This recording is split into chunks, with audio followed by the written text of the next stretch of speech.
Welcome to another edition of the Dunmarks Podcast, episode 56, your favorite Saturday brunch bunch, the best four-man booth in the business. I believe I got all the taglines in to start the show.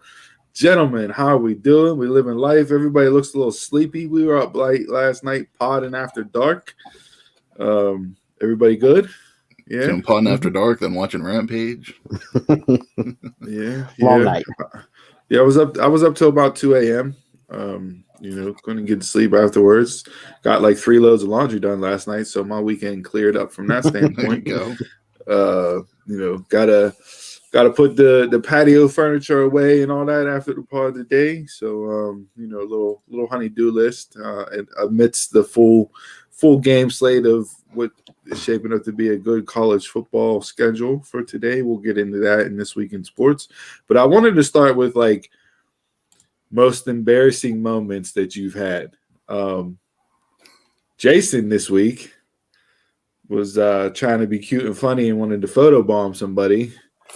But it turned out that she was on FaceTime with her peoples and she was deaf. Yeah. Not my most embarrassing moment, but that had to be like one of those and you just put your head down and walk away. Like, you know what I mean? Like that's a little I wasn't trying to be all up in. I was just trying to be just unnoticeable. Just walk past. So you were trying to hit the drive-by photo bomb? Yeah. Just slowly creeping in and out of the picture. Nice. But where's that rank on your like I said, on the old head down walk of shame out the scene, try to get away from where you're at? That might be fourth. You got 3 better than that? My life is pretty much an embarrassing moment.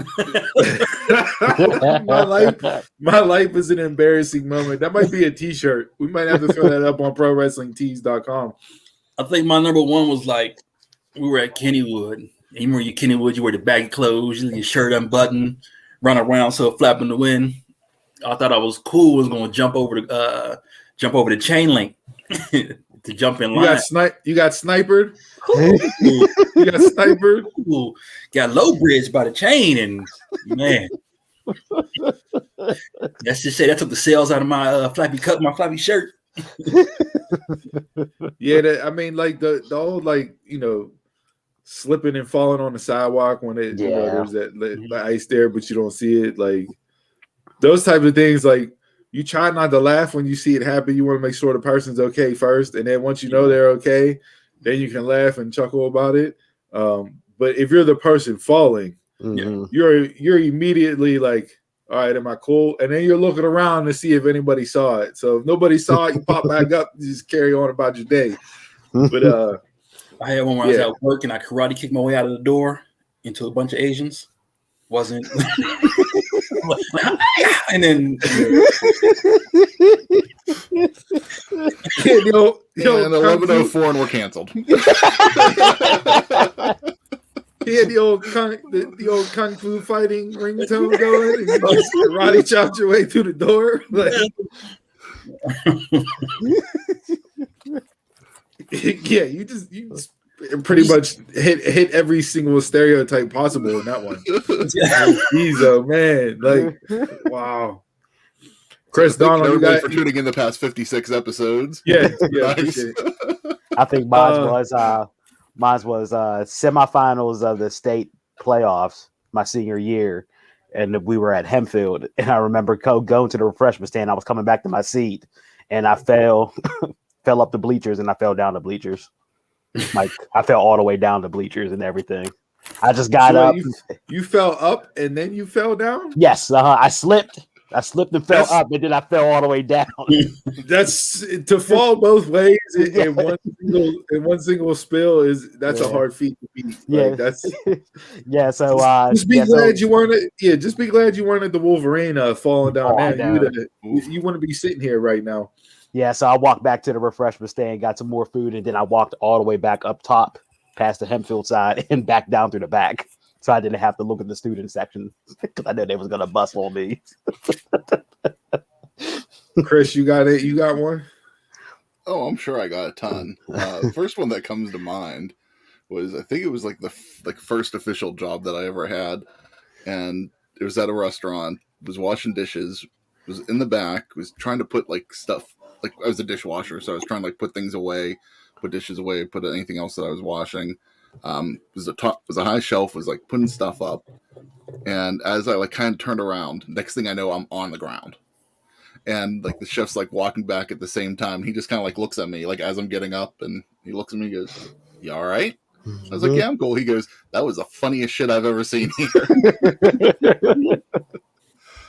I got an embarrassing work story, but I don't know if I want to throw myself completely under the bus with that one. But it definitely encapsulates the title of the podcast being a dumb mark. I think mine might have been we were out at Tequila Willie's for a night. So Tequila Willie's back in the day was like one of the best nightclubs in Pittsburgh, right? You had Wednesdays, $2 drink night from 10 to midnight. They had the booty bar. Like it was popping back in the day. We're out, group, whole bunch of people, ran into somebody that I thought was somebody else, and the entire night I'm talking and introducing and everything else. And yeah, she was not who I thought she was. She was somebody that was completely different. And yeah, so the whole night saying this is so-and-so and da-da-da-da, and then everything else. And then like she didn't say nothing. And music is loud, so I don't know if she heard me or whatever, but like this was literally like the whole night. And as the drinks kept flowing, I just kept going on with it, right? Like, yeah. And then, coming up towards the end of it, I guess she finally heard me, and she's like, that's not me. I don't know who you think you thought who I was. And I'm like, snap. Okay. Yeah, that was pretty embarrassing. For sure. Absolutely. So yeah, not good, but everybody got them, right? Everybody got them. Yep. Everybody has that one where they think they see somebody and they wave, or a person's waving to them. And oh yeah, that's the classic wave. Like I said, like shout out to my buddy Chris. He used to drive around and just beep and wave and yell, "Hey Tom," or "Hey Sally," and I'm like, "Dude, what are you doing?" He's like, "Yeah." The entire day they're gonna wonder who was that beeped at me. Why did they call me Tom? And who did they think I was? And then if they were Tom, then they're really going to be like, I wonder who that was. And they're going to start calling all their friends, asking if you drove by and beeped at me earlier today. Like, dude, you're an asshole. Like, that's all it is. All it is. So, yeah. So hit us up. Let us know some of your embarrassing moments that you guys have had. Real quick, I'll tell the dumb mark work one. And this one's going to put me on blast, but those of you that were there for it, it was an instant classic. So I started working at the Triangle. And for those of you that are from Pittsburgh, everybody knows what the Triangle Bar and Grill is. Famous hoagie shop in Pittsburgh. The best hoagies in Pittsburgh 2021, just this past week. Yep. Shout out to them. Shout out to Tom Crombie and the boys. Used to be my basketball coach back in the day, but so I got it was probably my first or second job there. Like I was doing landscaping for a while, whatever. But like first job, so to speak, right? And 16 years old in there, and they got the bar in there, the locals are in there and everything else. And come in, sits down and wants to order a shot on the rocks, and this dumb mark put ice in the shot glass and then poured the shot into the shot glass. So you could bartender. I'm saying, like I'm 16 years old, like had no clue what I was doing at all. We're slammed with a rush, and he's asking for so. Was it one big ice cube? Dog, I don't even remember. Like I've blacked it out until this conversation started, and then the memory popped back in my head. And so so for those of the people that were working with me that day, they know they were there, they saw it. I never lived it down. And now that I rehashed it, I'm probably gonna gonna catch some more flack for it. So yeah, so that's it there. Shot on the rocks, Steve. Shot on the rocks. That's right. So that might actually be a better T-shirt that encapsulates the dumb marks. We'll just have shot with the ice cube in it, and yeah. So, all right. With all that being said, welcome everybody again.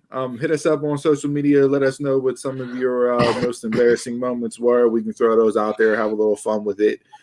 Listen, if you can't laugh at yourself, you're taking life way too seriously, right? Very true. Gotta be able to laugh and smile at the dumb stuff. Don't be too serious in life. It's no way to live. So with that being said, let's jump into the regular intro topics here. We're 10 or 11 minutes into this. Run through some stuff. I know, Donald, you said we don't have any gaming news this week. Nothing big came out. We had covered the Nintendo stuff last week. I didn't see anything from the gaming front that was worthy of discussion or I thought was newsworthy. So with that being said, let's hop into the TV, movies, entertainment side of things. What do you guys got this week? Only other thing that I saw for that is ScarJo and Disney came to a settlement about her lawsuit over Black Widow. And the terms of the settlement aren't disclosed, so we don't know what's happening. we won't ever know what it was.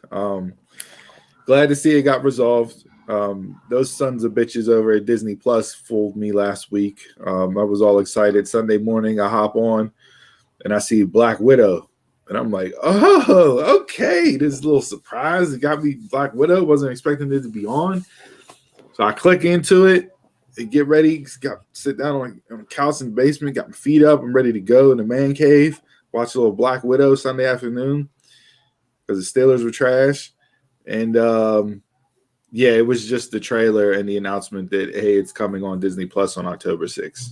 So I got full last week. I was not happy with it. Yeah, so I had to wait another week or so. But yeah, so that'll be out October 6th. We're looking forward to watching that. Venom came out yesterday in theaters. A lot of people that I talked to this week bought tickets to go to it. So spoiler alert, without giving away spoilers, because I didn't go see the movie, but rumor is there's a huge end credit scene that's massive. That's what I heard too. That's what I saw too. And I didn't see it or didn't hear about it, but I heard it wasn't. I didn't click on it because I didn't want to know. Like, I want to be surprised, So I think I'm gonna have to go see it sooner rather than later because the word's gonna spread rather quickly in regards to that. But anybody know if that's going to be on any streaming platform? Have they announced? No.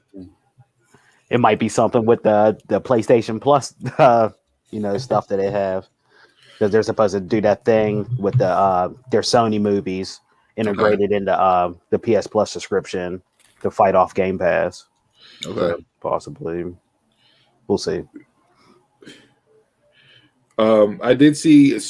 Sticking with the superhero theme, I saw that John Bernthal will be returning as Frank Castle / the Punisher in the rebooted Punisher series. So those of you that watch Punisher on Netflix, it's tremendous. One of the better ones that they had on Netflix when they had that run before Marvel bought up everything. So he is returning, signed on for that. So I'm super excited for that. I don't think they announced a date for it yet, but the fact that he signed back on is good, and exciting there. And then the only other thing I had TV wise, Cobra Kai announced season 4 will drop on my birthday, New Year's Eve, December 31st. So that will be what I will be doing and celebrating my birthday.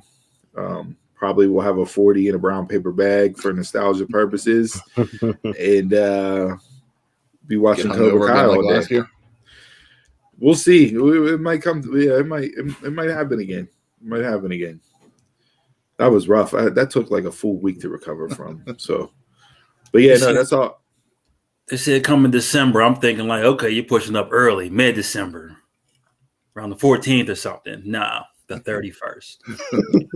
The week early. Well, The last day of December. Hey, I mean, you listen, like you got a lot of people that are going to be off, right? A lot of people take New Year's Eve off if you're able to from your job. People are working from home, so I'm sure instead of working, they'll be, having it streaming on the TV while they're moving the mouse around, getting paid. So yeah, I mean, why not throw it on New Year's Eve? Like, get it out there, have everybody watch it. You can binge probably the whole season, and then get ready to watch the ball drop. Like to me, that's a hell of a New Year's Eve for me. Like, so yeah, I'll definitely watch that weekend. Trailers look tremendous. I can't wait. I'm super excited for it. But that's all I have from TV entertainment world side of things. All right, I got a few more. They announced the Super Bowl halftime show. Kind of feels like an old MTV style halftime show. We got Dr. Dre, Kendrick Lamar, Eminem, Mary J. Blige, and Snoop Dogg all performing. So I kind of like that. Hopefully that's a little bit better than the solo artists that they've had for a few years now. Yeah. I wonder how many songs they're gonna do from each person. Like, what's the set list gonna be? Yeah, right. Maybe just like one of each, or they all kind of like collab together. Yeah. I don't know how long halftime. How long is the halftime show? What is that? Normally like 15 minutes. I think so. 20 minutes, 25 minutes. Bunch of snippets. That's what it'll be. Yeah, they'll hit stuff. But you can tell it was before. They just hit little things and they all did it together. This if this doesn't scream Jay-Z's influence with working with the NFL, like I don't know what else does, because to me, without him there in that role, you don't get this lineup for the Super Bowl halftime show. So I'm sure people will moan and groan and complain based off of who's out there already. Already Started. You lost a lifelong fan. Yeah. No, I'm happy with that one. No, I like the lineup. I think it'll be good. I do. I think and it's good for that because it's in LA this year. So exactly right. Who's better? Yep. We got a Netflix. They announced this week that last year's popular show Tiger King has come back for a second season. Can never watch the first one. That was the one I was trying to remember. It was an interesting show. I'll tune in for season 2. Disney Plus announced this week that Boba Fett series is going to launch on December 29th. So it'll be a busy weekend for people. But I think they didn't say, but the way Disney Plus does, it's like one at a time. So is that a live action? Yeah. Mm-hmm. It's kind of like part of the Mandalorian series. Okay. And then, Steve, I know you'll probably watch this. They're bringing back Law and Order. Announced, I saw that 21st season. They're finally getting their just due to have. I don't know if you can count it now as being the record holder or whatever it was at the time, but yeah, we'll see how long this continues on for. They haven't announced any cast yet, so like everybody's just like, oh, this person needs to return, that person needs to return, but. Yeah, I don't know. They were supposed to they came out with the Law and Order Organized Crime, which season 2 started last week, which is really good with Stabler. That ties into SVU a lot, so that's really good.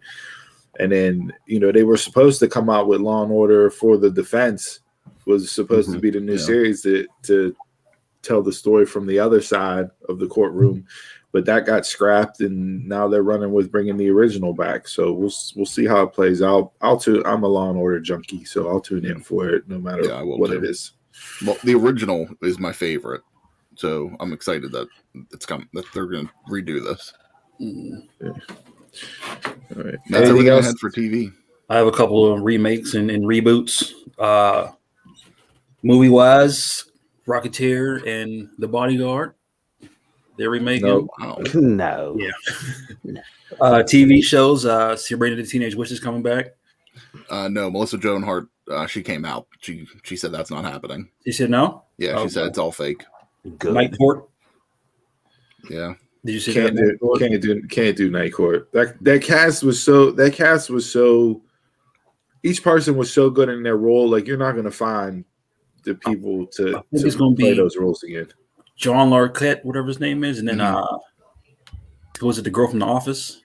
No, Bernadette from Big Bang Theory. Oh, Bernadette. Okay. Yeah. That's what it is. Marquis Post was supposed to return too, but she passed away not too long ago. Okay. Then we have Rap City and Video Soul are returning. Rap City to BET and Video Soul to Quibi. BET and MTV are just like MTV is not even a music channel no more. It's just reruns of ridiculousness and movies. Rap City back in the day was Rap City at 106 in Park, you know what I mean? Like that was prime time, after school TV. But yeah, I don't know how that's gonna come off nowadays. If you could just show me reruns of Rap City and Video Soul. Video Soul, I love Video Soul. Loved it. Loved it. Yeah. Love Video Soul. I don't even know anything soul now.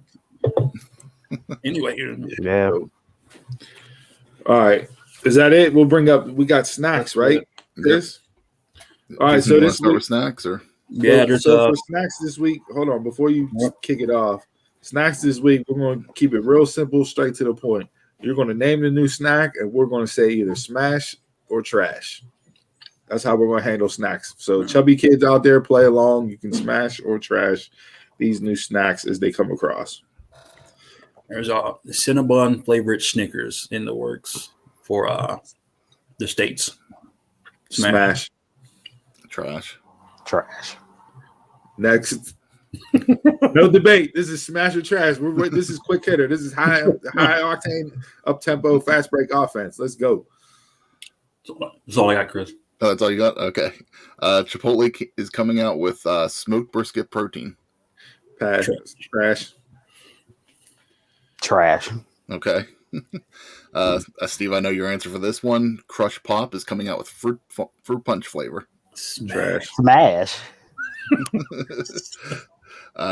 Cinnamon Toast Crunch is bringing back Sugar Cookie Toast Crunch. Trash. Annie's Homegrown, like the organic people, they're coming out with Cinnamon Crunch, so it's Cinnamon Toast Crunch. Trash. Cinnamon Toast Crunch is coming out with an apple pie toast crunch. Trash. Smash. And Elf cereal will be making its return. It's kind of looks like Kix and Lucky Charms. Smash. Trash. Lucky Charms marshmallow clusters, so basically like Rice Krispie treats with the marshmallows. Oh, smash. Absolutely smash. Smash. I'm gonna still smash, but yeah, I think I might try that one too. Skittles is taking out green apple and bringing back lime flavor in the original Skittles package. Trash. Smash for me. So if you guys have ever had Gobs, Oreo's coming out with something called Cakester. So it looks like a Gob, just like Oreo cake with cream filling. Trash. Smash. I'll go trash. Same thing, but with Nutter Butter. Trash. Smash. Oh, trash. I had enough fluffing butters growing up that Nutter Butter just. Yeah. Subway's has an exclusive Lay's chip kettle cooked buffalo chicken dip. Smash. And that's all I got. All right. That was the quick hit, fast paced snack edition of Smash or Trash. We'll hit that up every single week. You can play along with us. Let us know if you smash or trash the new snacks that come out. And with that, and if we got nothing else, let's get into Bell to Bell.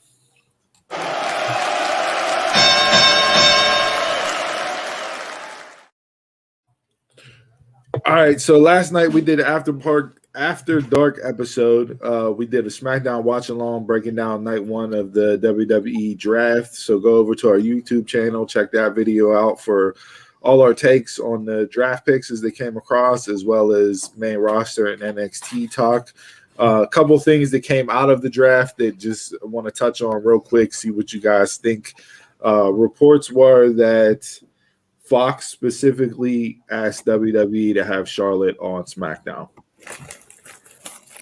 So there are picks that are being decided by the networks themselves. So there is a little politicking going back and forth for superstars. Don't know if we'll hear that for other draft picks. But Charlotte was the one from last night that Fox absolutely asked WWE for on SmackDown. Thoughts? Yeah, I'm okay with that. I know Fox Fox gets the ratings anyways. So, makes sense that they want the bigger stars. Just depends on what they do with this women's title for Raw. That's more what I'm interested in seeing what they do. I just hope it's not like what we talked about last night. It's not like last year where they just handed off the titles. And what they did with the whole division. Again, they're not doing anything with their women's division on both shows. So this will lead me to my next quick hitter from last night. And this tweet came from at Queen of the Ring, Alex QOTR on Twitter. Shout out to you. Shira, Jesus, Jay, what are you doing? That's as bad as the candy wrapper on the Halloween episode from last you heard year. that? Yeah. Yeah, I heard that. Touching the microphone. I don't know where the mic is. My bad. Dumb mark. Coming up on the year anniversary of the rapper, so might as well. AEW has the Suzuki incident. The Dumb Marks podcast has the rapper incident. So go to the archives and listen to that if you want to from the Halloween episode last year. But Alex QOTR, Queen of the Ring, threw out this interesting little fantasy booking scenario for the draft. And this may not work based off of how the show ended last night, but I thought it was a good idea and interesting enough to get me excited for the show. She said, hear me out. Pull the trigger on a 4-horsewoman stable when Bayley returns. They break draft rules and show up wherever they want now. 4 horsewomen versus the entire women's roster, NWO style. You can build legitimate baby faces up like Bianca, Liv, Naomi, etc. What do you guys think of that fantasy booking there? Would you pull a 4 horsewomen stable a la NWO style run and just have them compete against the rest of the division? You can have 2 of them hold the belts. You already have 2 of them hold the belts now with Becky and Charlotte. You can have Bayley and Sasha get the tag team titles again. They can hold all the gold and just cause havoc on both shows. And Jason, remember I asked you about this a couple weeks ago? Yeah. Why not? They're not doing anything else with their women's division, so a way to spice it up. I mean, I know it's ripping off the NWO stuff, but what you have to lose? Yeah. Oh yeah, 18 to 49-year-olds. That's right. You already got Becky, kind of playing up the Hollywood gimmick, anyways. All 4 of them are heels as it stands right now. Yeah, they're all heels. And so, we got the second part of the draft this upcoming Monday, so we'll see where people move. But right now, technically, all 4 are on SmackDown. So, right, and I don't know how long Bayley's going to be out for. December, I think. Okay, so not long. December she'll be cleared and then start her comeback, or like what was her injury? I forget what that was. It was a knee. Her knee. Her knee. I was gonna say if maybe she could come back. She could come back and not do anything, just talk on a mic. I'll be all for that. Like I said, I would be. Yeah, fantasy. It'll never happen, but fantasy booking wise, like that, that's something that I could get in and enjoy, and you can tell that story across both shows. And you'd have your top 4, your heavy hitters on both shows. Don't got to do something every single week, but like that. Do you have enough to dismantle them all? You have all those women on both rosters. Come on now. Believability. That's where you build them up. You can believe it. You have to build them up. So let's just run through the names right now without knowing like the final rosters. You have Bianca, you have Liv, you have Naomi, you have Toni Storm, you have Natty, you have Asuka, Rhea, Nikki. I mean, there's 5 or 6 right there. Are we just running through people, or are we trying to run through the people that we think are believable to go against them? Believable. You can bring up Raquel. If you bring up Raquel. You have Baszler. Baszler, yeah. Baszler. Yeah. And Nia whenever she get better. I mean, it's something that you could do. I mean, if you're going to get to the point where it's like you're running with the same women, and everybody's going to complain again. I don't know if everybody would complain again because it's something that's a completely different storyline. Mm-hmm. Like you could, like if you're gonna fully copy the NWO, right? You're gonna run with this. You can have Liv Morgan play the Sting role. I mean, she's already dressed in the black with the eye paint. Like you can have her turn into that Sting role. Alexa's gonna come back with a new character. She's off TV right now to shed the whole Lily / Fiend gimmick. So she's going to come back with a fresh coat of paint. I mean, it could be done. They'll never do it, but I just thought but it could be done. From a fantasy booking standpoint, I like the idea that she put out there, and I thought that it would be something just interesting for discussion. If they didn't do it whenever they actually had the MMA 4 horsewomen together, they're not going to do it. Yeah, no, absolutely. Yeah. And then 2 other quick things from last night, and then we'll jump into AEW and some other stuff from the world of pro wrestling here. Brock Lesnar's interview last night was pre-taped so he could leave the show early. So he pre-taped that interview segment. He came out, did the opening segment, and then left the show. I said it last night. Yeah. The man has written his own ticket for years. Like, sounds about right. All the people that hate on Lesnar, like from a business standpoint, you can't knock the guy. The dude he knows his value, he knows his worth, and he sticks to his guns. And WWE sign off on it, so hey, yeah, it's okay. Yeah. And then one of the things that I saw whenever I watched the opening segment back, and Sean Ross Sapp tweeted this out, which just goes to show you how ridiculous Kevin Dunn Productions are. The square off, the face off with Roman and Brock last night when they started throwing punches, there was 13 camera cuts in 11 seconds. I didn't notice that. I didn't notice it whenever it was on, but I noticed it whenever I watched the opening segment back, like because I saw the tweet from Sean, and I was like, we go back and throw that on just to see, but when they start getting physical and Roman knocks him into the ropes and they're punching back and forth in the very beginning of it, 13 camera cuts in 11 seconds. That's god-awful, terrible production. Like, why are you jumping around that much? Yeah. Need that old ECW hard cam. The one camera. You do. Where they go in the back and then you don't even know what's happening. You just see the fans the rest of the time.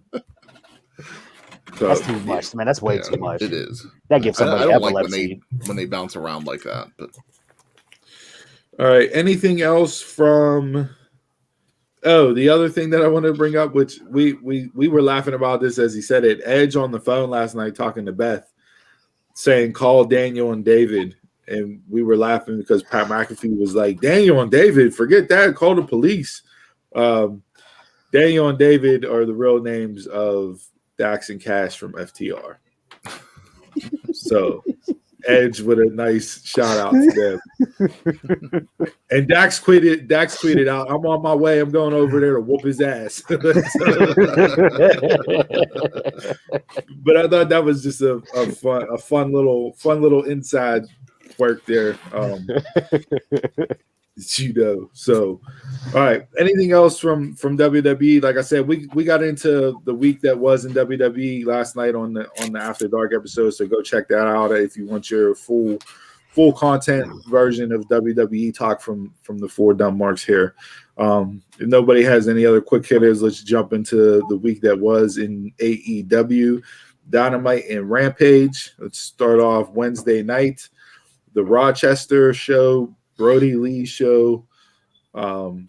This was where he was supposed to make his debut prior to COVID hitting. Him and Matt Hardy were going to do the double debut that night.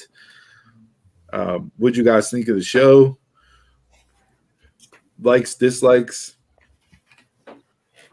I enjoyed the show. the ending completely caught me by surprise. I'm trying to think. Okay. Miro versus Sammy Guevara. Okay. Yeah, that did. Yeah, like I wasn't expecting. Didn't see that coming at all. I like the match between them and Jungle Boy and Adam Cole. I like that. Yeah. Everything else in the middle was a bit iffy for me. I didn't realize stuff, which was normal there. You know what they've been doing, so it's kind of nice that they kind of got that a little bit more on track. Well, I mean, they told the dissension story between the Dark Order and that, and then they told, you know, which I thought was nice storytelling. I mean, you have -1 Brody's son come out there and throw the papers at Evil Uno, and Brody's wife come out, and you know they get the Dark Order back together and get them back on track. So I thought that was like nice storytelling leading into the show being in Rochester. Like it was a feel good moment. I thought they had a lot of feel good moments this week. The way Rampage went off the air last night with -1 and Best Friends and Dark Order giving him the Best Friends hug in the middle of the ring. Like they've handled, and we've heard CM Punk talk about it. We heard Bryan Danielson talk about it. Like the way they handled his passing and his tribute show and everything else, that was big as far as them wanting to come and join AEW. You know, the way that none of that information leaked about his health issues and how they kept it close to the vest and everything else. Like the wrestlers respected the company for how they handled that, and that was one of the big things that made them want to go sign with AEW. So, going back to Miro versus Sammy, I didn't realize. So Miro had the belt for 141 days. He won it May 12th. Whenever he beat Darby, I didn't realize that it was that long of a run for him. Like it felt shorter than what it actually was. He's second only to Darby. Darby was at 186. I thought for sure he was going to beat Darby's record. I thought he was going to end up being the longest reigning. I didn't really expect somebody to beat him this quickly. But it's not that quick. Like it's not quick, but I thought it was going to be longer. Like I mean, he had a 4-month run. Yeah, 4.5 month run. No, it's nothing bad with his run at all. I think the story they told with Fuego and Sammy and Miro leading up to it, and then the title change. You weren't expecting it, like everybody said, right? It goes to show that hey, you need to watch Dynamite because you can have titles change. It's not just on pay-per-views where titles change. Things can happen. Yeah. So from that standpoint, it makes you want to have to tune in to see if titles do change hands because they will pull the trigger. And I like Sammy, so I don't even have a problem with him getting the title either. Oh yeah, no problem with that. Yeah, right. Sammy is a good choice to run with the belt here. Like I said, young talent. I'm okay with it. I thought the whole thing with Miro at the end was very good heel, like them playing off the heel gimmick. You know, he took off the turnbuckles, was trying to utilize that on Sammy.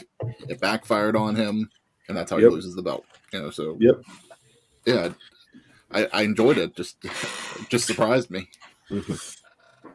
Yeah, it got me. It was still real to me in that moment.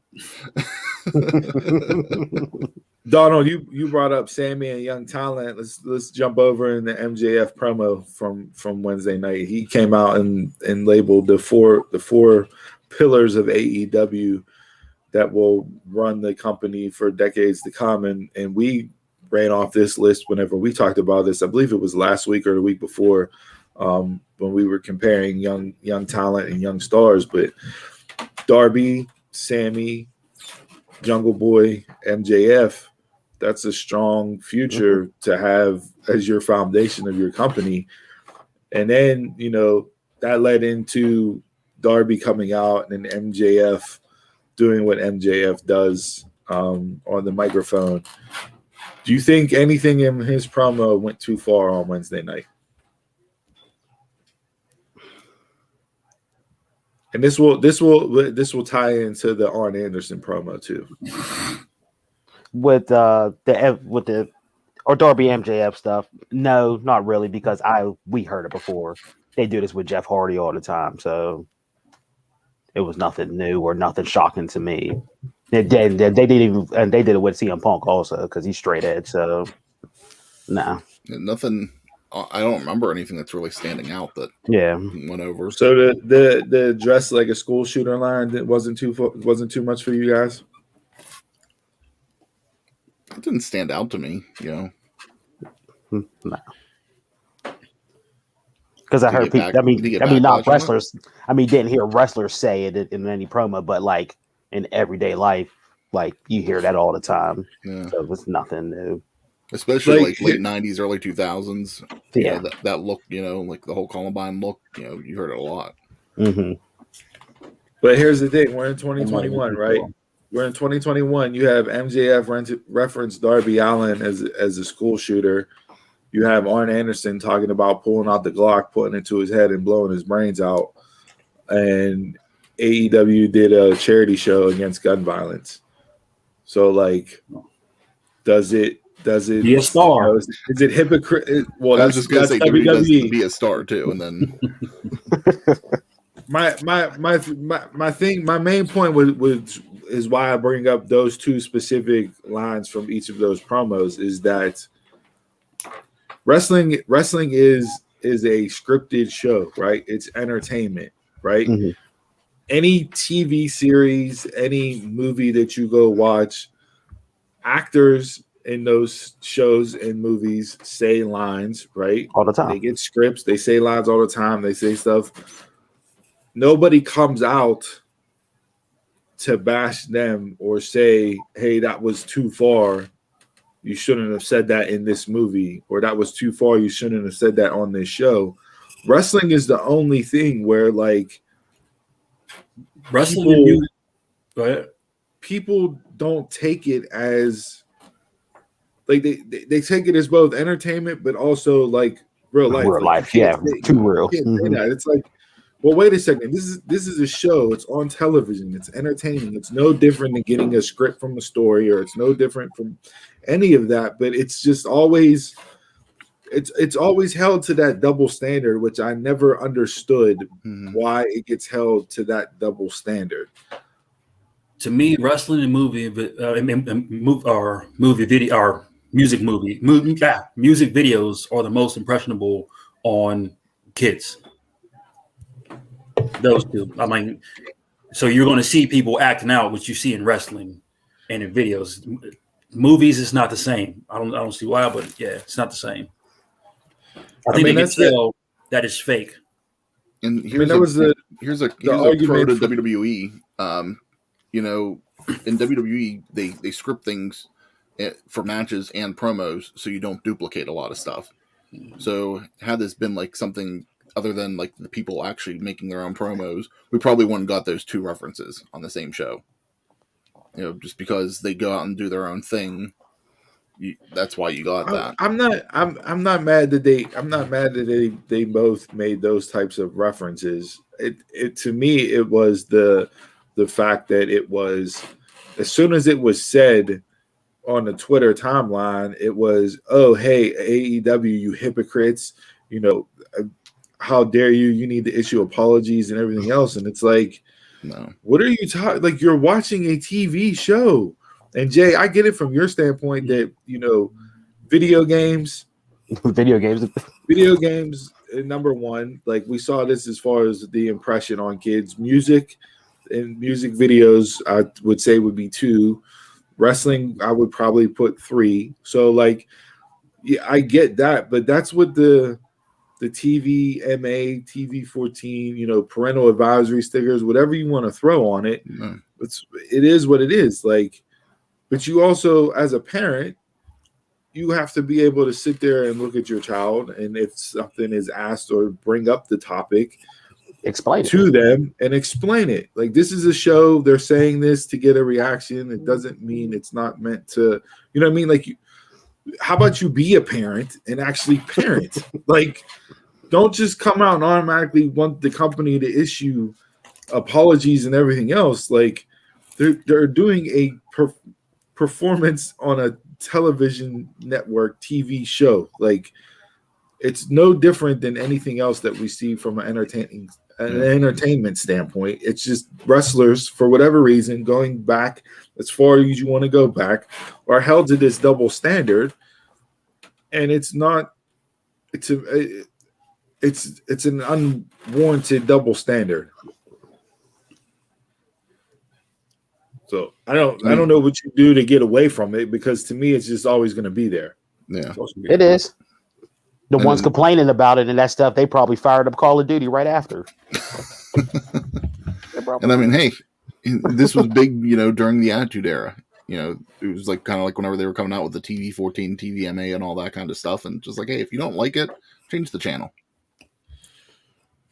Yeah, it's just so. Yeah, I mean, I just thought, a lot of people were like MJF went too far and everything else, but I mean, he is the one guy that he toes the line. Another thing that I want to bring up from MJF, and this was something that happened on Dark Elevation. He cut a promo after a match on Dark Elevation. I'm gonna read you this promo, and I want you to tell me your thoughts on it. Said, I beat Brian Pillman Jr. without breaking a goddamn sweat. Somebody please stop me in this company. For the love of God, beat me clean, smack dab in the middle of the ring, pin me, tap me out. No one, and I mean no one, has been able to stop my momentum in this company. Nobody's beaten me clean. Do you know why? It's because I'm better than you, and you know it. And without me, this company ain't shit. You can keep bringing in these guys who came from VKM, but the only three letters that matter in professional wrestling are MJF.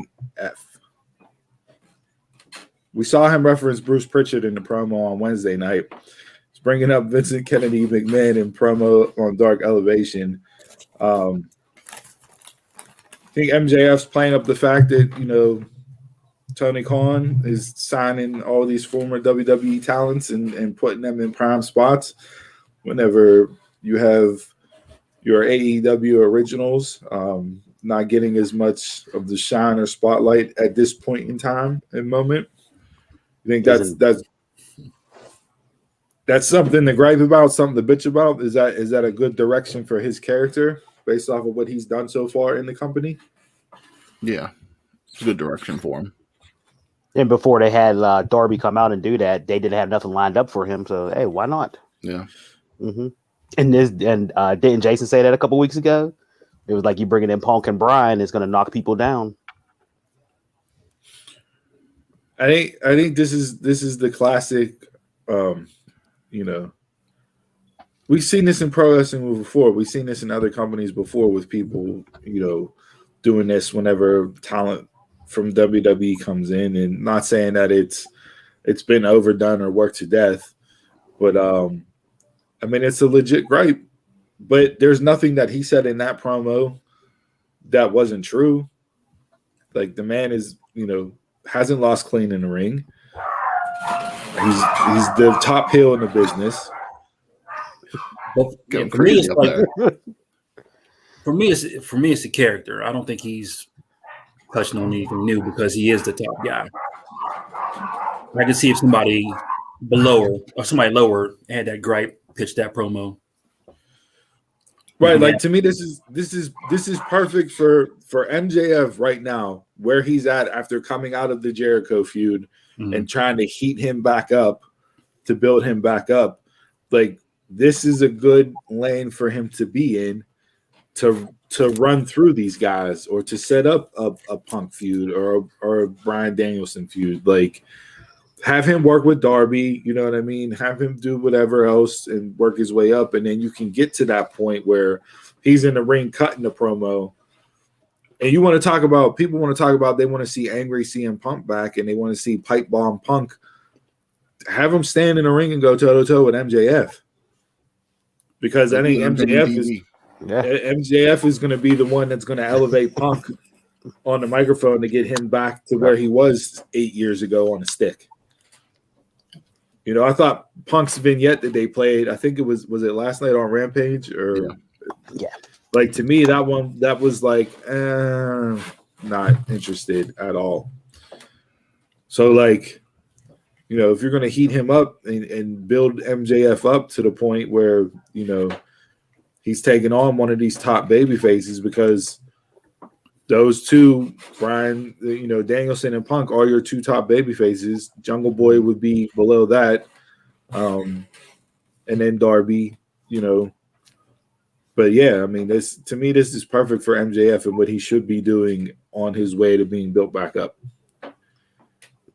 The only thing I will point out from Wednesday, and I don't know if anybody else caught it, did you catch Wardlow's body language and facial expressions at all while MJF was cutting his promo? I didn't. Mm-hmm. So when he's referencing the 4 pillars and everything else and all that, like Wardlow's standing in the middle of the ring, but he's kind of like and rolling his head and like you're forgetting about me. And we've seen them two, you know, have some friction. Had their backstage interaction a couple weeks ago, and right. So I said this. I said Wardlow will be your top babyface when he turns on MJF and destroys him. The fans will go bananas when that happens. Well, they would. So that immediately puts him as a top babyface. And I just found it interesting to see how his body language was during that, to see how long they're going to slow burn it until they pull the trigger on it. And they've really used Wardlow sparingly. It's not like he's one of the talents that comes out and wrestles every week on Dark or Elevation. You know, he's used when they want to use him, and which is good for his character. Keep him in that lane. Once he does break up with MJF, yeah, it's going to be, that's when they're going to really use him more. And you know, he's not going to. He's not. My whole thing is he's not overused. You're not going to get burned out on him quickly. No. Right. But getting back to the pillars, I did see someone post, a few people post on social media, that if you're going to be talking about the pillars of AEW, you better talk about Britt. You know, just like, huh?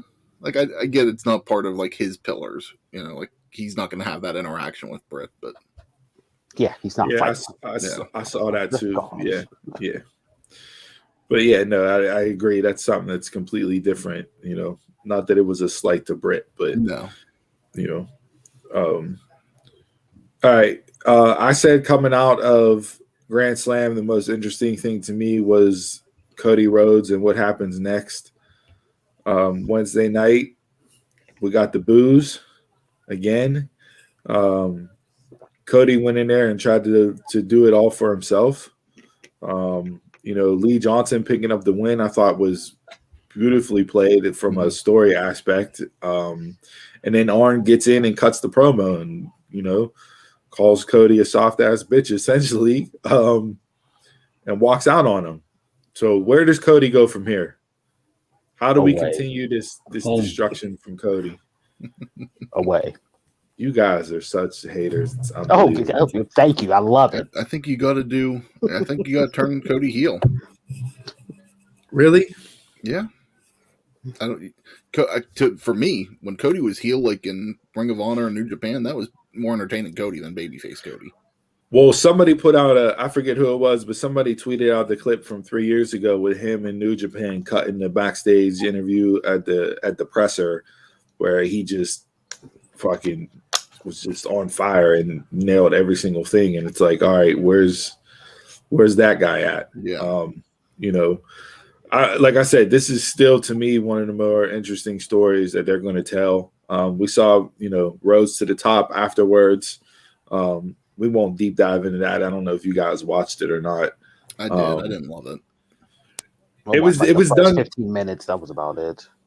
It was done differently. I don't know how the rest of the season is going to play out, but it wasn't what they gave me Wednesday night was not what I was expecting from it. Yeah, I didn't like especially like the first like 10, 15 minutes. Like they kept like cutting, did like different things. I think it was kind of like teasing, like this is stuff we're going to cover and this is stuff that's happened, but it was too much. Yeah. But I did say that like one big trailer. Say that again. One episode was like one big trailer.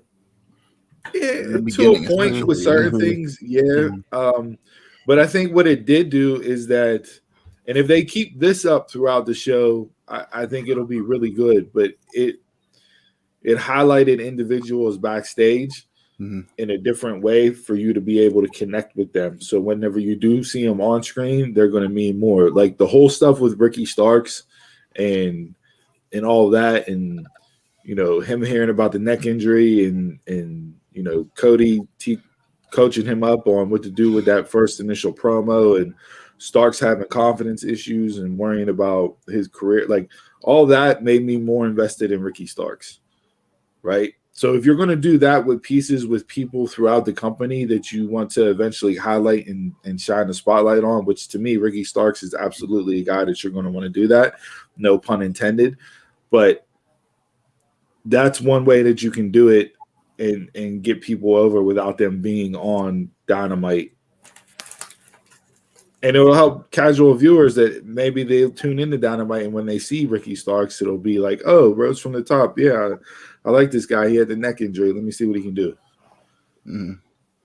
That was my takeaway from the show on Wednesday, but we'll see how that plays out afterwards. I'll give it another shot. I'll see if it changes at all this week. MJF had a line it was like kind of like looking ahead to the season. Not everyone like the line where he goes in to Cody, he goes, hey, congratulations on the baby, and Cody goes, oh, thanks. And MJF goes, nobody gives a shit, and just slams the door. Yeah. Like I'm glad like he's playing up like himself. Yeah. He lives that character. Cole and Jungle Boy, good match, good opener, solid. The over the top rope Hurricane Rana was fucking insane. When he cleared the top rope and hit the Hurricane Rana onto the floor. And Bully Ray brought this up on Busted Open. Like, you do that move, and then you immediately hop back in the ring, hit a super kick, and then you go into the finish. And it's like, sell the move. Yeah. Sell the move. Like, he's like, stay on the outside. Both of you and sell the move. You did an over-the-top rope Hurricane Run onto the floor. He's like, there's no reason why either man should be in the ring before 9.5. Like, you need to milk that all the way to as close of a 10 count as possible. Yeah. Then when you get in the ring, continue to sell it. Pull, he said one person on one side of the ring using the ropes to pull them up, the other person on the other side of the ring using the ropes to pull them up. And then you go into the transition with the desperation super kick into the, you know what I mean? Like, he's like, you do that, you make the move matter. He's like, the move was just a move, but you got to make the moves matter in the matches. In AEW, there's a lot of times where they get into that, where they're just doing moves and they're not making the moves matter. Bully's talked about that, where he's like, especially like the Canadian Destroyers, like where they do these like 1, 2, 3 in a row, and it's just like, and everybody's back up. It's just like, where it used to be a finisher. It's like the DDT was a serious finisher at one time, super kick, serious finisher at one time. Now everybody does these just to do them. And isn't that where what Jericho and Cole was talking about on Jericho's podcast, saying Sean taught him to sell the moves, and all that stuff. Well, like sell it, like let the crowd breathe, eat it up for a bit. And Cole, for the most part, I mean, Cole, like in that match, he sold better than half the guys that are on AEW's roster. Like, you could tell he's been coached up and gone through all that, over the last 4 years. But it's just, it's just little things during each match that if you just tweak it just a little bit, like Bully said, just tweak that to that part, it makes the whole match that much better, because you're adding the suspense, you're adding the drama, the moves matter, they hurt.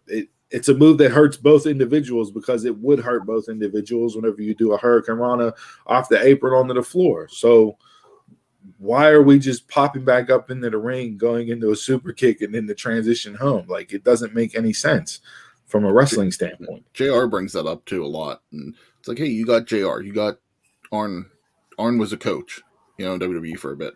You got Jericho, who was in the system. You got Daniel Bryan and Adam Cole now that's been there. It's like, these guys need to help them out and teach them that stuff. And that's the thing. Like, you have Malenko's back there in a producer role. You have Jerry Lynn back. You have Jerry Lynn back there in a producer role. Sanjay Dutt's back there in a producer role. Like, these Mark guys, Henry, Big Show. There's guys to teach them this. The producers need to go in and talk with them and give them that spin and say, hey, love the match, love how you have it laid out, but in this spot and this spot, change it to this. The small stuff. And if that means you cut a super kick out or you cut a lariat out, then cut it out to add in the extra time that you need to sell those moves. But it's going to make the match more impactful if you do it that way. Don't get me wrong, I love a spot fest. You know, it's entertaining, but yeah, if you do it right, slow it down just a little bit to sell the moves, it's going to come off better. Especially when they want to come off like legit sport. It'll sell it better. All right. Anything else from Wednesday night? The Elite needs to stay off the mic, except for Adam Cole. Yes. Man, that was bad. That was bad. Yeah. That needs to be his gimmick, just the mic work. Because he's the best one on. Mm-hmm. Like a manager. Yeah. No, not like No.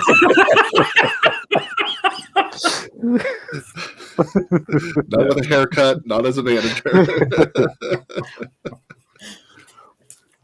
I did like the one last thing from Wednesday night that I did like. I like the commercial break and Roads to the Top with Sammy and Shivani and them announcing Bobby Fish as the challenger for the TNT title next week. I like that. You need to tune in. So that was smart. Right. It was like an end credit scene in a Marvel movie. You got to stick around through the end because you need to see what's going to happen. So if they do that with announcements and that, I'm all for that. And I like the fact that Sammy's going back to he's immediately going back to the Cody Open Challenge rule. Like, let's go. And Forbidden Door, let's go. Come through it. Bobby Fish is with MLW now. So didn't see it coming, that's for sure. No, I didn't either. And I'm excited for that match because I think Bobby Fish got snake bitten by some injuries during his run in NXT.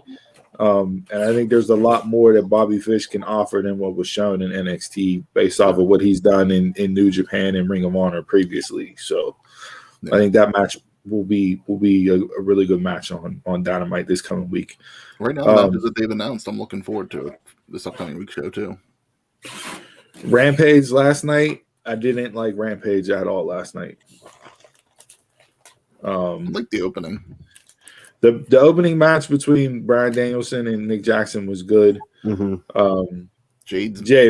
The women's match. The women's match did not come off good at all. Jade is that match last night showed how green Jade still is. Yeah. Mm-hmm. I don't like the dude with her either. He does nothing. No. Smart Mark Jones. Yeah. Like, if they're gonna give her a manager, let the manager do something for her. Like, he's just there to be there. He is. He's building up the Jade Cargill brand. It's a job. Sure. Mm-hmm. No, but I don't know what his backstage role really is, but I get the point. I get the point of having Thunder Rosa and Nyla Rose in there, like to have a longer time match for Jade, right? Like this was the longest match she had since the mixed tag match with Cody, Shaq, and Red Velvet, and she wasn't in there a whole time. So I get it. You could have her in there. You could hit your spots. You can have her take breaks and everything else. But yeah, it just didn't come off well. So yeah, there was that. We said the same thing about Brett whenever AEW first started. How green she still looked in the ring, and she's come a long way. So if Jade keeps working, stays on Dark and Elevation, does the work, I think she'll get there. Yeah, but I don't see how far she can go. I don't see her trajectory happening as fast as Britt's did because Britt was in the business longer than Jade. So, but yeah, there was that. What is that noise? Is somebody running a vacuum? Yeah, that's outside. That's outside my window. Lawnmower, leaf blower. Yeah, leaf blower. The whole hair versus hair match last night, and then just fucking stupid. I wasn't even looking forward to that to begin with, but they need to end that up, and please, for the love of God, break up the Hardy family office, please. Dude, that is the worst faction in AEW. When they were all just standing up at the ramp, you were just seeing jobber. Like, it was terrible. Yeah. So, Jay, I asked the question to you last night. Mm-hmm. I almost said Street Profits, but yeah, part of they need to break away. Why you weren't interested in seeing Bryan Danielson and Nick Jackson, and you said because of the story. It wasn't that guy that cares nothing about storytelling in wrestling. So I was talking about AEW. I don't know if it was directly towards that match or AEW as a whole. When you ask, but I tune out of AEW as soon as they start with the edgy stuff. Like in the storyline, when you start throwing up the middle finger, you start cussing. I'm like, I'm out. I'm over it. But those two weren't doing that. No, but that's like AEW as a whole. But what's the storyline in that match that you didn't like? What's the storyline of that match that you don't like? I meant to say storytelling, but not in that match. It's just like it's going to happen, so I have no interest if I'm going to turn off the TV. I thought it was a good match. I thought it was a good match. Mm-hmm. Yeah. Mm-hmm. I'm not saying it wouldn't be. But have you watched? So you haven't watched it? The match? No. Yeah, it's on here. I have it saved, so I'll probably. I would tune in and watch it. Mm-hmm. So I mean, was it the best match of the week? No, but it was a really good match. Mm-hmm. You know. So yeah, maybe we need to do that to end the bell to bell segment. Maybe we need to debate kind of either who had the best match of the week or which show was the best show of the week. I think we can do that to kind of wrap up bell to bell each week. Throw out there what we thought was the best match of the week, and that'd be a good way to close the debate on the week from that was in pro wrestling. Carmella Liv. Let's start. No, I went off last night on a rant. Don't get me started again going off because I blocked it out of my mind. So this week, what would you contend this week? I'd put Jungle Boy Cole. For me, match of the week this week was AJ and Riddle. I'd say same. I didn't watch it, so I wouldn't know. I'm gonna go back and watch Nick and Daniel Bryan. So I'll say Jungle Boy and Cole. Jungle Boy Cole. The stuff that I watched. Yeah. And maybe this will get us to go back and watch the others match. Right. I might go back and watch the match, but I'm not watching the whole program. You don't watch the whole program, you know. I'll go back and watch it. Don't do your research. Don't do your job. And then lastly, to put this I didn't watch AEW Rampage last night. To put a nice little bow on AEW, they made an announcement. Well, them specifically didn't make the announcement, but they're working in partnership with the family and friends of John Huber, aka Brody Lee, announced the creation of the John Huber Legacy Foundation.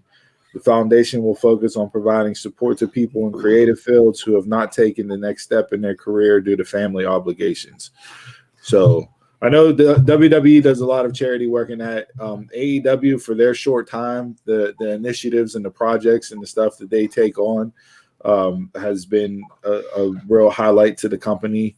I know when they were here in Pittsburgh, Thunder Rosa and a bunch of people, I think Wardlow and some others, they went down to the food bank and did a lot of work with providing food to the homeless and donating money to that and everything else. So they're going into these cities and they're finding local charities, local foundations, and they're putting in the work. And you know, it's a good way to give back, but it's also a way to get, you know, people to tune in and watch your product. But no, I shout out to that's, you know, kudos to them. You know, if you want more information, go on to the John Huber Legacy Foundation and you can read all about that. They've released a t-shirt too, a Brody Lee shirt. So it's like Brody Forever. Buy it off of Pro Wrestling Tees, and all the money's supposed to go to the foundation. Right. And then tonight on Vice, we have MLW Fightland. No, Thursday, the 7th. Thursday? I thought it was tonight. They're taping it tonight. Oh, okay. Gotcha. All right. So yeah, they're taping it. Okay. That makes sense then. Okay. So they're taping it tonight. It will debut Thursday at 10 o'clock after Dark Side of the Ring. Mm-hmm. The big main event match is Hammerstone versus Fatu, title versus title. This match is 3 years in the making. Both men have held their Hammerstone's held his title for 3 years. Fatu is over 2 years at this point. So you have that matchup, and then you have the first round of the Opera Cup with those matchups as well. So solid show upcoming from MLW here tonight, which will air Thursday. Smart of them to use Dark Side of the Ring to lead into their program. I'm just excited to be able to tune in to Vice and watch MLW Thursday night. Which Dark Side is leading into it? That is going to be Johnny K9. Johnny K9. Okay. Yeah. So there's that. So I mean, are you putting the title on Hammerstone? I mean, I think you gotta. But yeah, babyface goes over. Yeah. Babyface goes over for sure. What else was there? Next Saturday we have Impact's Knockouts Knockdown all women's pay-per-view. It'll be a 8-woman tournament. It is 4 indie/free agent wrestlers against 4 of the knockouts. Mickey James, Veda Scott will be on commentary. Melissa Santos will be the ring announcer. So this is an all-women's event through and through. Mercedes Martinez was one of the women announced for the tournament, fresh off of her WWE run. Renee Michelle, Drake Maverick's wife, she was announced as the second one, and I don't believe they announced the other 2 indie wrestlers yet. I don't think I've ever seen her wrestle. She was in the Mae Young Classics. Yeah. Okay. Yeah. But that'll be something to watch. Gail Kim was on Busted Open this week and was talking about it, and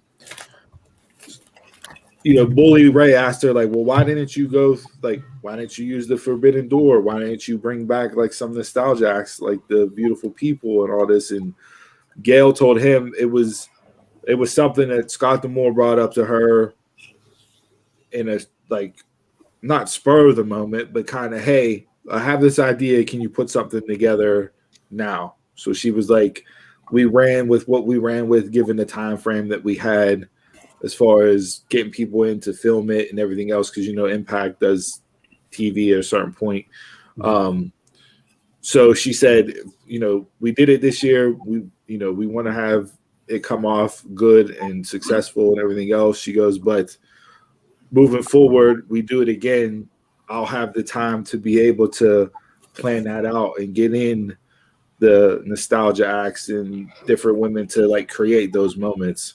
I think right now they just wanted to play off of the success of the NWA Empower because of how good that came off, that they wanted to carry that momentum over and do something themselves. I like the idea of it being 4 versus 4, 4 Impact knockouts versus 4, indie free agent women. That's your inner storyline tied into the tournament there. So yeah, that'll be on Impact Plus next Saturday. I'd like to see Impact actually do a legit pay-per-view, because I think they could if they would. There is going to be something nostalgic on the show. I read some spoilers on it whenever it was taped a couple weeks ago. We'll talk about that after it airs, but yeah, just something to keep your eye on. Yeah. And then I wanted to bring this up as just a close, and this goes back into the dynamic with Cody. If nobody else has anything else from Bell to Bell this week. One thing before you go into it, talking about Impact. Impact's announced this week a new championship. It's going to be called the Digital Media Championship. So this is supposed to be on all their social media platforms and everything. Be interesting to see how they do it. The twist to this title is that men and women can compete for it. So we'll see what they do with that, if we're going to see intergender matches, how they roll. Chelsea Green needs to be the first champion. I'd be okay with that. I was thinking if this has Matt Cardona.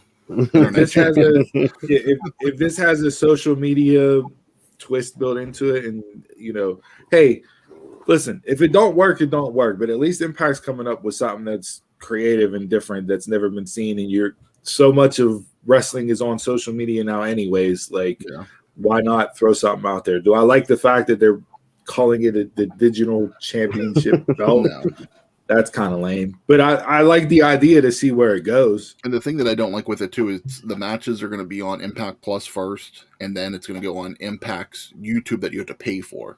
So you still have to pay to watch these matches. Like, it's not going to be matches that you'll just be able to go on YouTube and search and just watch unless you're in that paywall. That I don't like, but... All right. Anything else? That's it. Nope, that was it.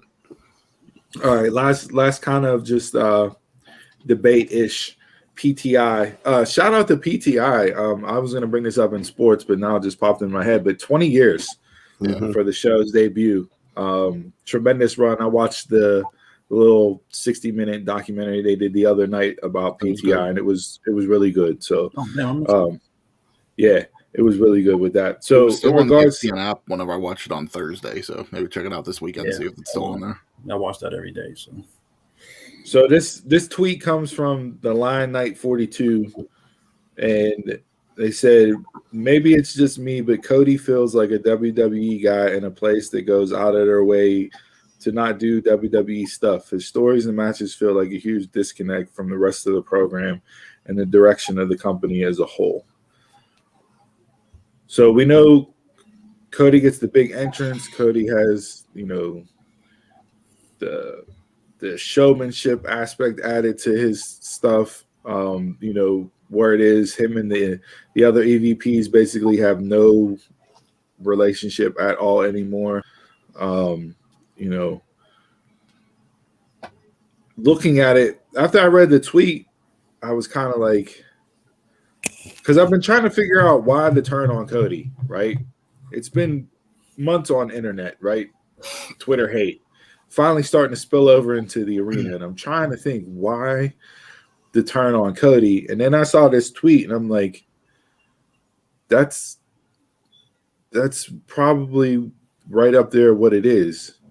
And the fact that Cody is a sports entertainer in a pro wrestler's company. Sounds about right. I mean, where did he get his start from? Yeah. But people aren't booing Big Show. People aren't booing Mark Henry. People aren't booing Dustin when he comes out. But Big you're not. Show, but they didn't start. Big Show, Mark Henry. Big Show. Mark Henry does a 2-minute interview on commentary. Big Show's on commentary. He had a throwaway match against QT. Like, Dustin wrestles every 4 to 6 months. Like, look at Cody's presentation from day one in AEW.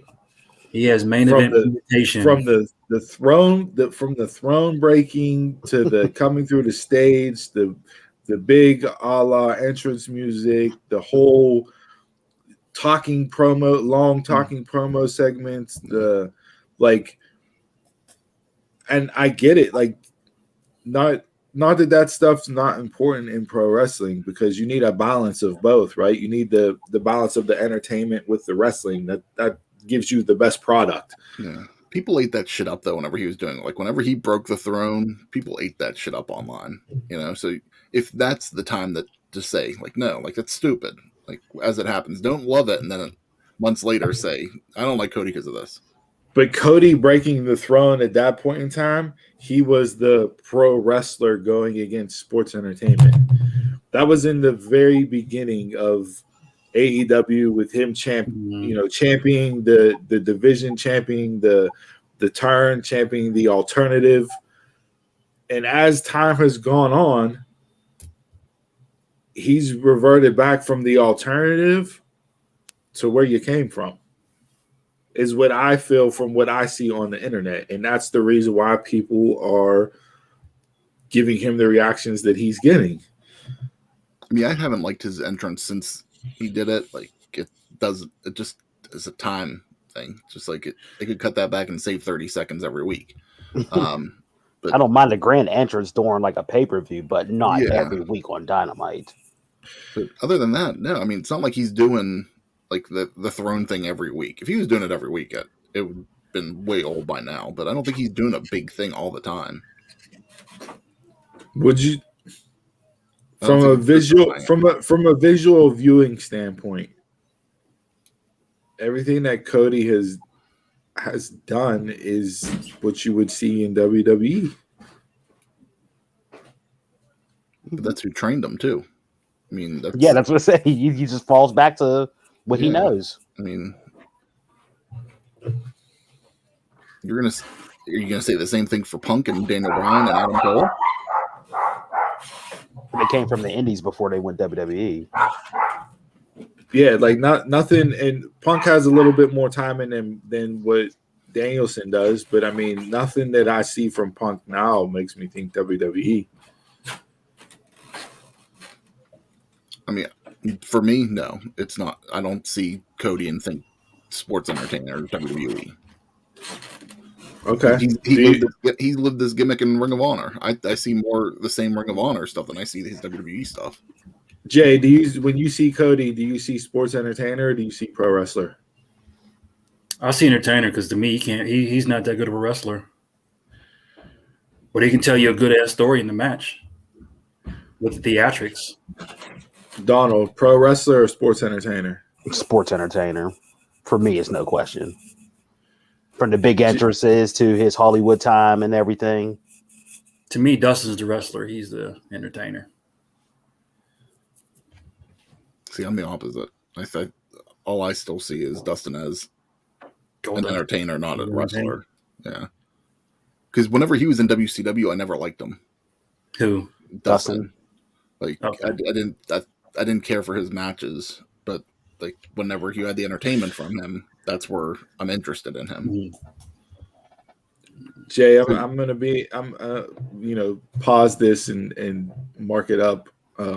October 2nd, 2021. I'm going to be in agreement with Jason. We agree. And with that on the screen. And with that was bell to bell. Let's get into drinking some beer.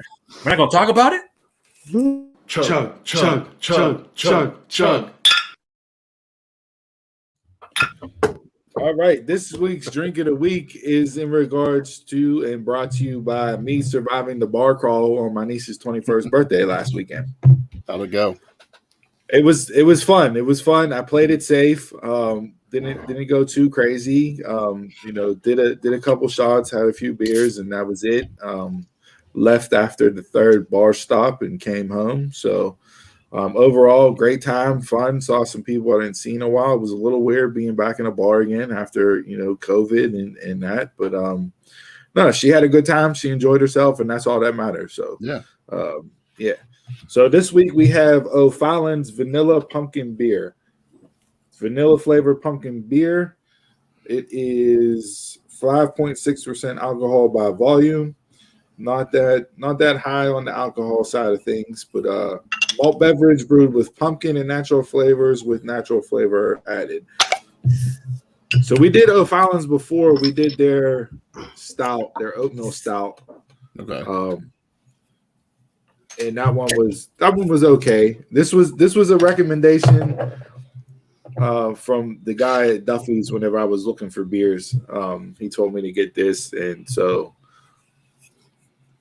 I was literally going to text you guys. I ain't got it because it wasn't in the 4-pack. It was already in the fridge. Yeah. So you were thinking ahead. I like on the bottle neck how they have engraved on the glass, "We love beer." That's tremendous.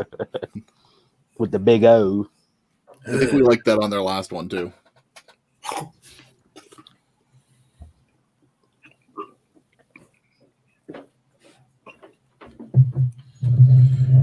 I don't hate it, but from a flavor standpoint, I was expecting something a little different. Yeah. Like I like the concept of doing vanilla and pumpkin together. Yeah. I mean, I could drink this, but like if I'm going to pumpkin beers, I'm not going to put this. No. I'm going to this one. I'm going to this one. I'm going with the one I was drinking last night. Mm-hmm. The Blue Moon Pumpkin.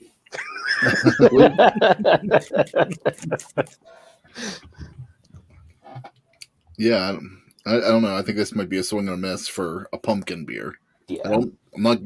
Even whenever I was smelling it, it just smelled like a typical ale. Drinking it, I'm not really getting vanilla or a lot of pumpkin. Like I'm getting a little bit of spice, but it's not. It's not heavy, so that's nice. But I was getting the smell when I first opened it up. I was getting the smell. As soon as I tasted it, it was like a light, very, very light. Yeah. If it's pumpkin, I'm expecting like a heavier alcohol content. I mean, if you're tailgating and want something with flavor, it's not bad. Or just day drinking and doing some stuff. You can have a couple of these and be fine, especially at the 5%. But if I want a pumpkin beer, this wouldn't be a go-to. Yeah, I think I'd back up everything you just said there, Chris. As far as a fall seasonal flavored beer, like if it's there to grab in the fridge, I'm not going to be mad if I pull it out. But as far as like, oh, I got to run out and get a case of it, I don't think I would put it up there as that high on the list. Yeah, we've had some better pumpkin beers. Yeah. So, all right, going around the room here. Scale 1 to 5 on the Sumo scale. What do you guys got for O'Fallon's vanilla pumpkin beer? I'm going 3. I think I'm gonna go. That's 2. high. Jason 3 is like a 4.25. That's high. What'd you say, Chris? I'm gonna go 2. I'm gonna go 2. I'll go 2.5. I was expecting more flavor, but I don't hate it at all. No, if you gave it to me, I drink it. Yeah, same here. If you give me anything, I'll take it. That's free beer. Well, speaking, a couple announcements here to end the Drink of the Week segment. Snyder's of Hanover announced that they're coming out with a Snyder Breyer or Snyder beer for Oktoberfest. So it's 2 different styles of Oktoberfest beer. Next year? It doesn't say in the little ad. Okay. Who is Schneider? The chips. The chips. The Snyder's chips? of Hanover, the pretzels. Yeah. Mm-hmm. Chips and pretzels. Pretzels. Prost. Oh, okay. I was like, is this something else? I'm like, they ain't in the beer game. Well, they came out this year with it. Welcome. Yeah, so they are getting into the pretzels. game. I mean, The Mortal Kombat arcade. Welcome. Give me a honey barbecue beer. I'm here for it. Yep. So there's hey, they that. come up with flaming hot anything, so why not try idea? hey, honey beer works. Throw a little spice in there for that barbecue. Well, I mean, beer and pretzels, right? Like that's the combination. Yeah. So like, I'd be interested to try it. Like I would definitely want to try it just to see. There's two different styles. So, curious to see how each one tastes compared to the other. And just as far as like in Oktoberfest German style beer to begin with. So if you're out and about and you find it, hit us up on social media and let us know where we can go scoop it up at so we can try it. I think just seasonal. Yeah. Okay. And then the last announcement that I had today in the Pittsburgh area, if you guys aren't doing anything and want to go to an event, the Carson City Saloon from 2 to 8 is having Pittsburgh Hard Cider and Donut Fest. So beer and donuts. As a fat kid, didn't realize. As a fat kid, that's it's kind of a home run, right? Best of both worlds come together. Beer and donuts. Long time. So, I gotta start paying attention to dates on Facebook events because I like these things just to have them come up, and I just don't pay attention to the dates. Well, tickets are still available, so you might be able to go on and get a ticket. It is from 2 to 8, so like if you've got nothing else going on today, go down there. Hit us up on social media. If you do go to this event, let us know how it was. What was your favorite cider? What was your favorite donut? And maybe next year the Dunmarks will actually, go to something like this to promote the podcast and the Drink of the Week segment. So I think we just need to have a Dunmarks beer festival. That could be the case too. All right. So with all that being said, raise your glasses, bottles, cans, brown paper bags, red and blue solo cups to good ships and wood chips and ships to sail the seas. But the best ships are friendships, and friends will always be. That's it. Best ships are friendships.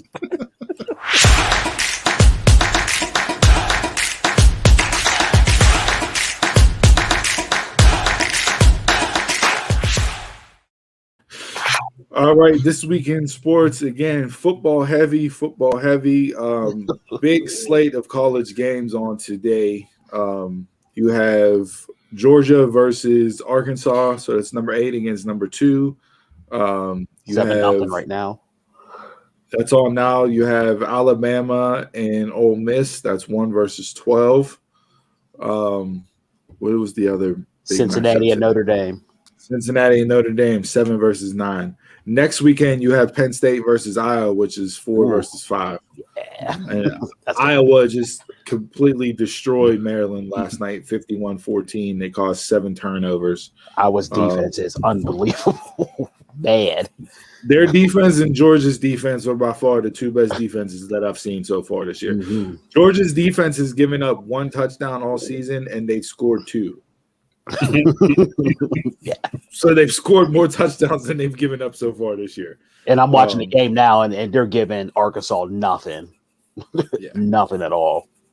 Yeah. So huge slate of college game day games. I tweeted out a video Kirk Herbstreit put out of Lee Corso prepping for college game day. The man is in his 80s. He's a national living treasure. He's as vital to America as Dick Vitale is to college basketball. And the man is still practicing and prepping and working at his craft.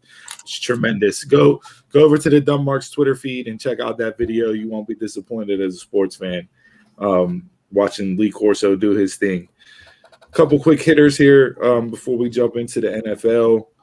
ESPN announced this week that they're going to launch a new NHL studio show called The Point, which is hosted by John Buccigross.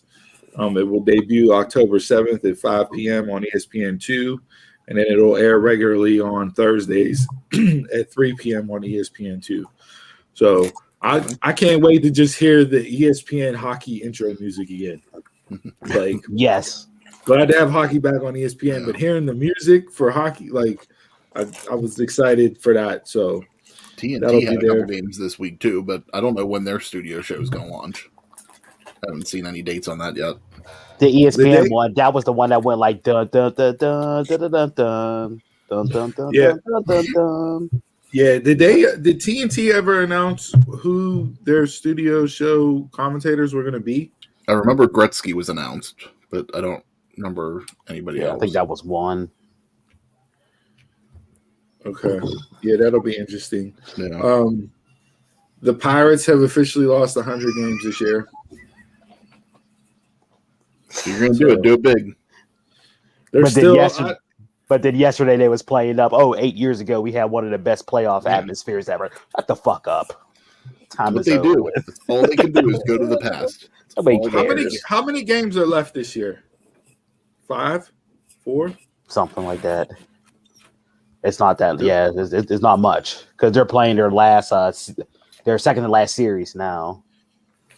So, which isn't going to be a sweep, and the chances of them sweeping the last series are slim to none. The Pittsburgh Pirates for the year of 2020-2021, or the year of 2021, they would have gone the entire Major League Baseball 162 game series without sweeping one series. You know how hard that is to do? Like, the shittiest of shitty teams sweep occasionally here and there, right? They went the entire season without one series sweep. That is just the best at being the worst. It's god-awful. God-awful. They'll still go to fireworks night tonight, though. Are they the worst in the league? I don't think they have the worst record, no. I think they're like second or third. They got something to build off of? You still wave that flag. I saw Dish Network drop them this week. Dish Network, drop them and the Penguins. So you won't be able, if you're a Dish Network AT&T subscriber. Wow. They lost the channel. The AT&T came out and said that negotiations were was it unfruitful or untruthful? I can't remember which word they used to describe it. But so yeah, if you're a Dish subscriber, you're gonna have to find some other way to stream and watch your Buccos and Penguins. But the best part was they were in the middle. They were at the top of the fourth, and the feed cut out. Like that's when they cut off the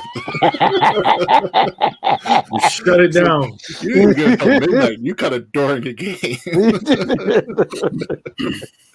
Yeah, it wasn't like old school cable TV back in the day that at like 1 or 2 a.m. you heard the national anthem and then the TV just went to white static. Fourth inning, shut your shit off. Like they were like, no one's watching this shit anyways. We'll cut it off. The NBA was in the news this week due to player vaccinations. I heard about that. Specifically, Kyrie Irving and Andrew Wiggins.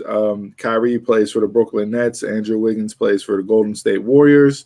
And New York and California have come out and said that in order to be at an inside venue, you have to show proof of being vaccinated. So what this means for those two individuals is that they will not be able to play in 41 games during the year because they are not allowed inside their home venue to play games. LeBron has come out about it this week. Draymond Green has come out about it this week. I think Draymond had probably the best take on it.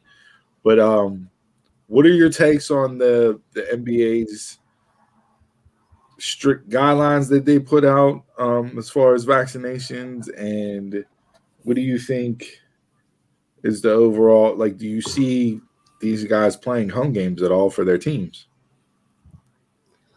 Doesn't sound like it. I mean, if that's the city's ruling or the state's ruling, what can you do? Get the shot. That's what you could do. I mean, I'm okay with you. No, but as the NBA, what can you do? I'm okay with your choice in that stuff if you don't want to, but hey, the rules are the rules. I mean, sorry. I mean, Stephen A. Smith this week came out and said, "Listen, the NBA is a private.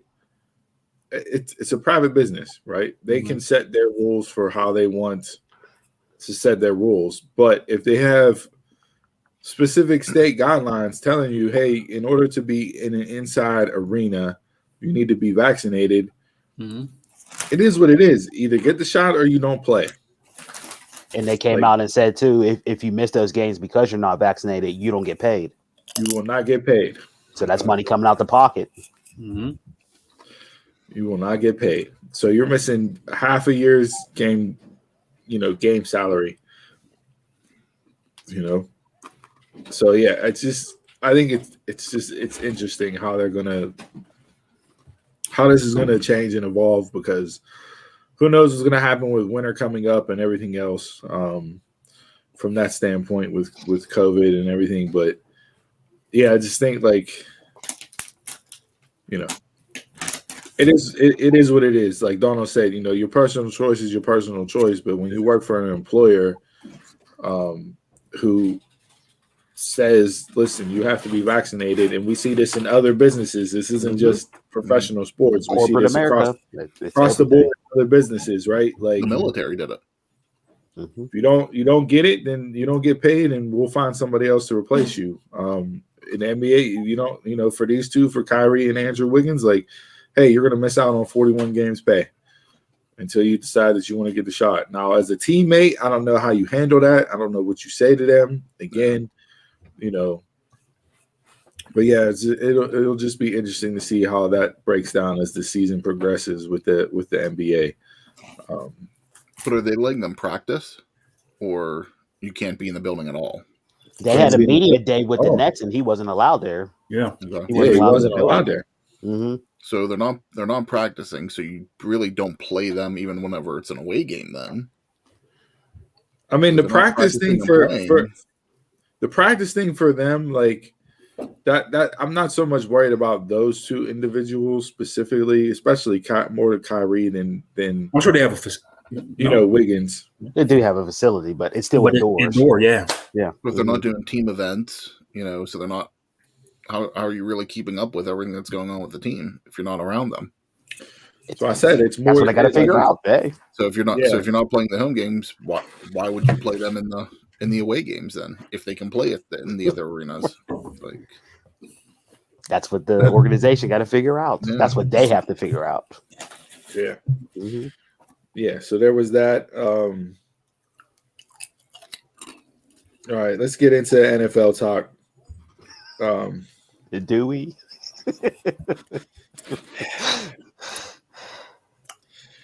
Steelers lose back-to-back home games. I did not watch this game, so I will not take ownership for that loss. I was going to say, Chris, are you watching? I gave you week 2. Yeah, this week in Pittsburgh sports media was very interesting. It was. It was a lot of the Steelers quit. Did they throw in the towel? Tyler Boyd came out and criticized them, saying they quit, they gave up. A lot of bashing, and then it flipped to, hey, Aaron Rodgers is coming to the Steelers next year because of what he said on the Pat McAfee show, praising the city of Pittsburgh, praising Pittsburgh Dad. Hey, Pittsburgh Dad, get out there and cut some Aaron Rodgers videos, do some bits with some cheese, get him to come next year. And I said it months ago that Aaron Rodgers was going to sign with the Steelers next year. I'll continue to pump that boat and pull up that clip so everybody else that's clamoring. Go back and listen. Go back and listen. I was the first one on that train. I'm the conductor. Okay, I'm driving that ship for a while now. Still trying to make me do too much work going back and video clips. Hey, a lot of contradictions happen, you know. Can you leave tags under the show? I can on YouTube. I can timestamp stuff, but okay, that's it. Yeah. So you can get a tag and go back to whichever show it was. So the Steelers travel to Green Bay this week. They're a 6.5-point underdog. That's it. I thought it was gonna be more. Yeah, 6.5-point underdog. The O-line looks atrocious. They're banged up. They're supposed to get some starters back this week, especially on the defensive side of the ball. Juju may not play. TJ Watt looks like he's going to go. Highsmith looks like he's going to go. Joe Hayden will be back. Devin Bush will be back. So that defense will be back intact. Don't know how good it will be, or how limited those guys will actually be. Don't know if a groin, re-injuring a groin is as likely as re-injuring a hamstring. A hamstring, you gotta just give it time and wait until it fully heals. Like, you can't do nothing else to make it heal up faster. And once you pull it and pop it, then you're more likely to do it. So we'll see. I don't expect them to win tomorrow. They right now, man, they could be staring down the barrel at 1-5 going into their bye week. Yes, they can easily. And if you're at 1-5 going into your bye week, you need to tell Ben, hey, you're done. We're going to come up with some type of injury for you. We're going to roll with Mason or Dewey Haskins the rest of the season, and then we'll move on from you. Thanks for your service. You shouldn't have came back this year, and we'll go from there and plan for next year because there's no point. There's no point. Yeah. For all that, hey, just lose every single game just so you get a higher pick. I mean, I know that's not the Steeler way to tank, but. I don't think they'll. I don't think they'll tank. It's just that the offensive struggles. You have a quarterback that can't move. The line is atrocious. The line is not getting any type of push. Their pass protection is terrible. Cincinnati was just teeing off on Harris. Yeah, man. Yeah, I mean, in the game on Sunday, Roethlisberger. 5 of Roethlisberger's 58 passes were thrown more than 16 yards down the field. Of those 5, only 1 was completed. By contrast, 17 passes were thrown 17 passes were thrown behind or at the line of scrimmage. It's the same offense as last year. Yeah. Yeah, that short stuff that's not going nowhere, that every defense they play know what they're going to do. He has no faith in his O-line to block for him, so to give him time. Yeah, he is just immediately taking it and throwing it in the flat or dumping it off. That 4th and 10. That 4th and 10 play is the encapsulation of where they're at right now as an organization. It is. So and what Ryan Clark said over the week too. It's an organizational failure because they never got a successor for him. Never. He said that at the time of the Minka trade. Mm. And it was hey, yes, you're giving up a first round pick and you're getting a talent back and everything else, but you have nothing to take over your franchise quarterback. And that draft pick, he's a bust. I mean, yeah, I know he's a bust. We know he's a bust. Every pundit in America that talks about the Steelers knows he's not good, but for some reason the organization is super high on him. And he's done nothing. You still got Haskins in street clothes. And Dobbs is still hurt. So I don't know what they're going to do this year. It's like I said last week. I was going to watch Black Widow because the Steelers were it's not worth me watching. I don't need to be that upset and angry at the TV each and every single week. Jason, you said it was so bad you couldn't even play Madden. I would sleep. Other than that, we had some good games last week. So NFL is off and running as it normally is. The juggernaut. There's some good games this week. Obviously, the big game is Sunday night. Patriots and Bucks. Tom Brady's return to New England. I have New England's defense in fantasy, so I hope it's not a complete rout because that'll just suck for my fantasy football team. And I'm the dumb mark that put Kareem Hunt on my bench last week and got me 27 points, and I lost by 4. So I hate whoever used Adele in the promo package for Sunday Night Football. Used who? The greatest singer on earth. Who? I hear hello, man. I'm like, what? I'm trying to get me interested in this game. I don't know who it is. That's not a song that crosses over to football. Huh? That's not a song that crosses over to football. No, it played perfect, though. It played perfect. Yeah, so Richard Sherman signed with the Buccaneers over the week. Sherman signed with the Bucks. So yeah, just keep getting players. Yeah, so like I said, good games on a matchup. The Monday night game, I don't know how much I'll watch of it. The Manning brothers are not doing their podcast or their simulcast this week. They're off this week. So yeah, they were tremendous last week. Again, Eli Manning had to initialize an apology on air because he gave the middle fingers. He flipped off America, which I thought was tremendous. Talking about Philadelphia fans and little 9-year-olds giving him the double bird whenever he comes out of the tunnel, and he's like this on the show, and they're like, they come back from commercial break, and he's like, well, apparently you can't do that, so I'm gonna have to apologize to anybody that offended. That show gets better every single week. It does. Every single week. The football knowledge, like I say, you can't watch that and not learn something about the guests. You got to put them on the bunk. Tremendous, man. I just love the random guests on there. Like LeBron was on and Nick Saban was on. Like, they just got a cross section of different, stuff. You had Matthew Stafford, you had LeBron, you had Nick Saban, and then you finished with Chris Long. Like, that's just it's tremendous. And you got stories out of all 4.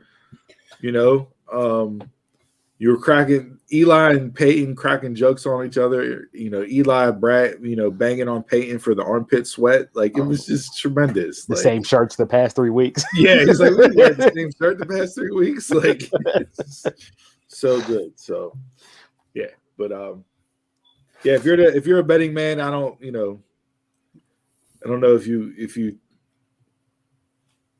taking Green Bay -6.5. Like, I don't know how you do that if you're a true Steeler fan, but I don't have a good feeling about them going into Lambeau this week at all. No. So we'll see how it plays out and shakes out. So that's this week in sports. Hold on. Before you go, Jay, last night, before we did the After Dark episode, I'm watching the alma mater. Woodland Hills was on TV last night. They were playing Penn Trafford. I took a picture and I threw up there. That's my quarterback T.O. reference because the quarterback from Woodland Hills, I think his name is Deshaun Pringle. I apologize if I got your first name wrong, but I think he's like 5'7", 5'8", 243 pounds. playing quarterback in high school. And if that doesn't give every chubby kid hope, I don't know what does. Like, that was tremendous. Like, absolutely tremendous. So, and they got Mark Malloy's big head ass. I know you watched the show, Mark. Your big head. They had to do the wide and high screen grab so they could fit your whole head in there, you big headed bitch.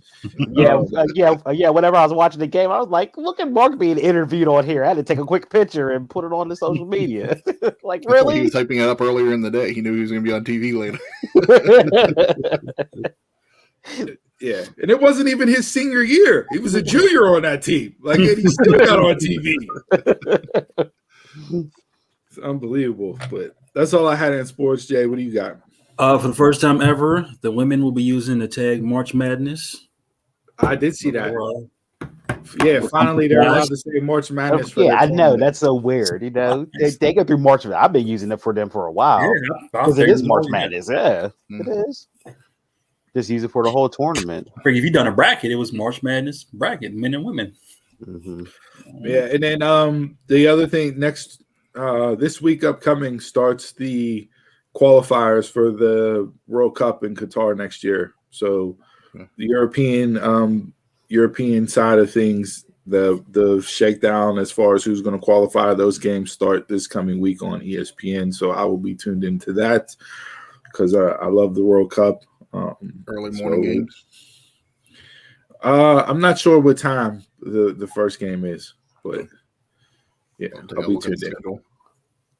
Yeah. So, all right. Anything else for this week in sports? All right. Well, let's alley-oop because I'm about to dunk on y'all, and one got to go.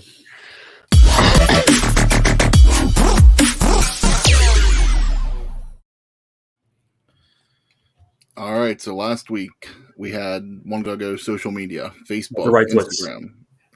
You didn't put it left or right clicks. Twitter and TikTok. So between mine and Donald's polls, it ended up being a tie. So TikTok and Twitter were tied for the most. Factoring our votes, TikTok would have to go. Yeah. TikTok's the worst. Toxic ass Twitter, as Jay likes to reference it, stays in the game. They were in second, though. They were second. Close second. Very close. Off. Yeah. It was. My poll was just TikTok, Twitter. I was like, damn. Yeah. All right, so Steve. I figured it'd been Facebook, you know. It's your week. People hate that shit. All right, so with it being fall, we have the return of regularly televised programming with new seasons coming up, and along with the announcement for the 21st season of the original Law and Order coming back, I decided to do TV series this week for One Gotta Go. So CSI, which will include the original CSI, CSI Miami, CSI New York, NCIS, which is the original New Orleans and Los Angeles. We will not count CSI Vegas that's getting ready to come back on the air, or NCIS Hawaii that just debuted this week. Chicago, we have Fire, PD, and Med. And in Law and Order, we have the original SVU, Criminal Intent. I left off Organized Crime because that's just one season in. And so out of these, only was one season too. So out of these four TV series franchises, which one got to go? Law and Order is staying off top just because SVU. I've seen a little bit of CSI. NCIS leads in the Raw, so that's the only reason I see that. Chicago, I've never seen a single episode, so Chicago got to go. Last 5 minutes of NCIS. I think that's what every wrestling.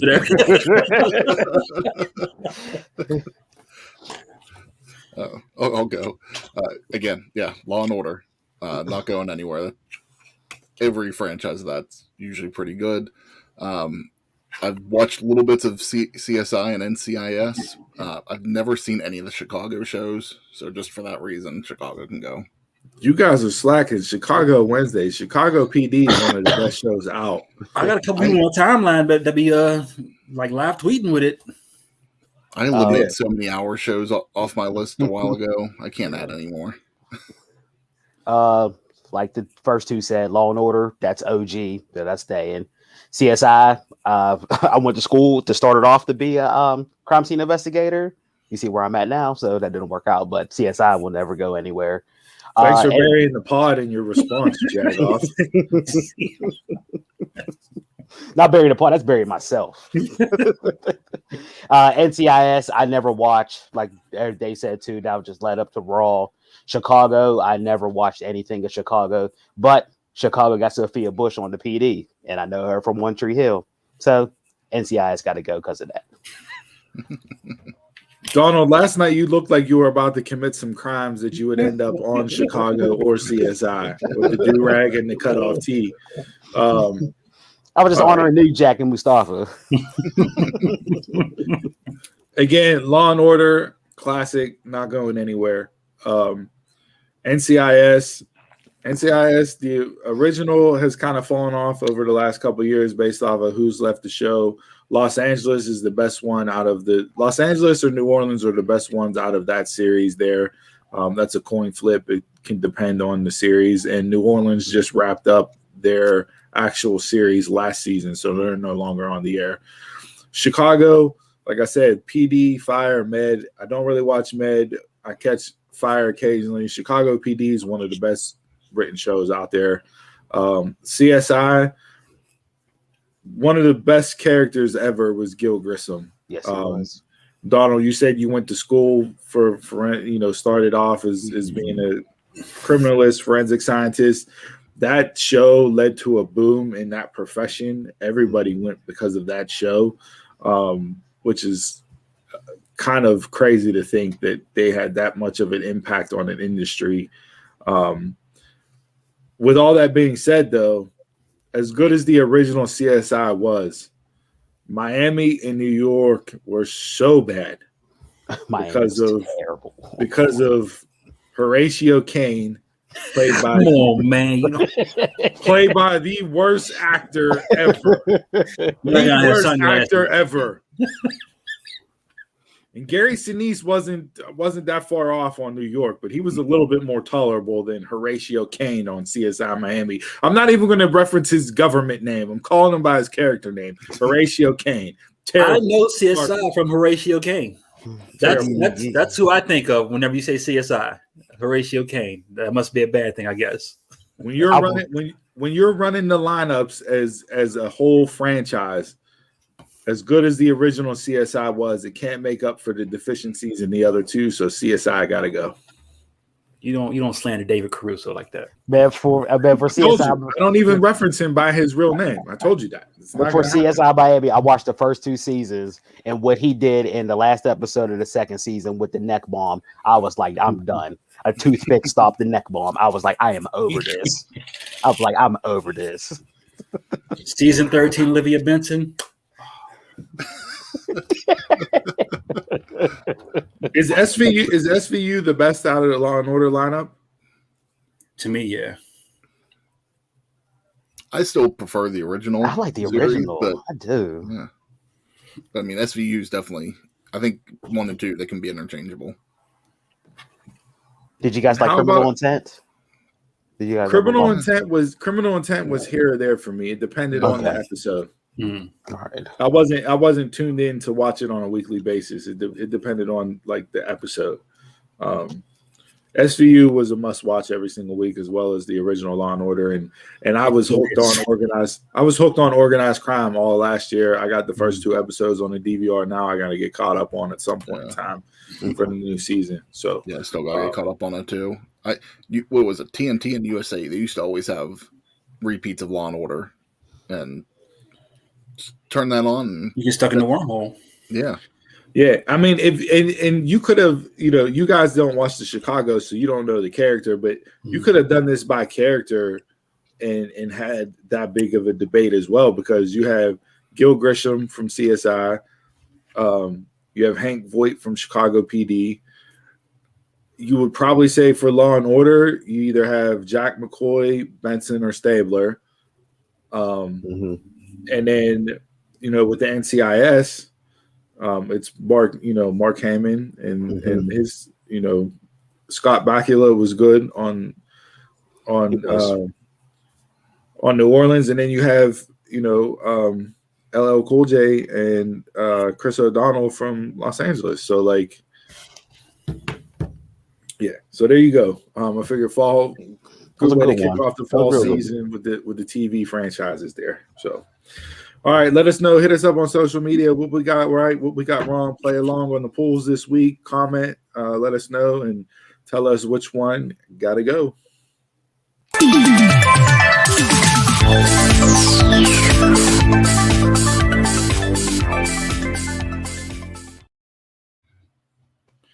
All right, guys, thanks for tuning in to episode 56. Before we send things home, got a couple housekeeping items. Make sure that you subscribe to our YouTube channel and hit the bell so you get notifications when we go live. Like and follow us on Facebook, Instagram, and Twitter at DumbMarksPod. And don't forget our audio-only edition of the show is available on demand on all your favorite podcast platforms. But most importantly, support the show by purchasing our official merch at ProWrestlingTees.com/DumbMarksPod. Before I send it to you guys, I just want to let you know I got a couple alerts during sports. The following have been drafted for the WWE draft on Talking Smack today. Raw is getting Nia Jax, John Morrison, Reggie, R-Truth, Drake Maverick, T-Bar, Akira Tozawa, Otis, Chad Gable, Apollo Crews, Otis. Otis. Commander Aziz, Doudrop, and Zelina Vega. So a lot of picks for Raw on Talking Smack today. SmackDown's getting Aaliyah, Drew Gulak, Mace, Mansoor, Mustafa Ali, and Tony Storm. Okay. So we'll on Raw Talk, will SmackDown get more picks on Raw Talk than Raw because Possibly. Or is that just because we have a 3-hour show? So that's the way they're filling out the roster there. I think they'll have more picks because I'm sure there's run through that SmackDown list again for me. Yeah. Aaliyah, Drew Gulak, Mace, Mansoor, Mustafa Ali, and Tony Storm. I like Ali going to SmackDown. I hope that gets him some time. Mm-hmm. Well, him and Mansoor have been good together. Yeah. Those two have been entertaining on Raw.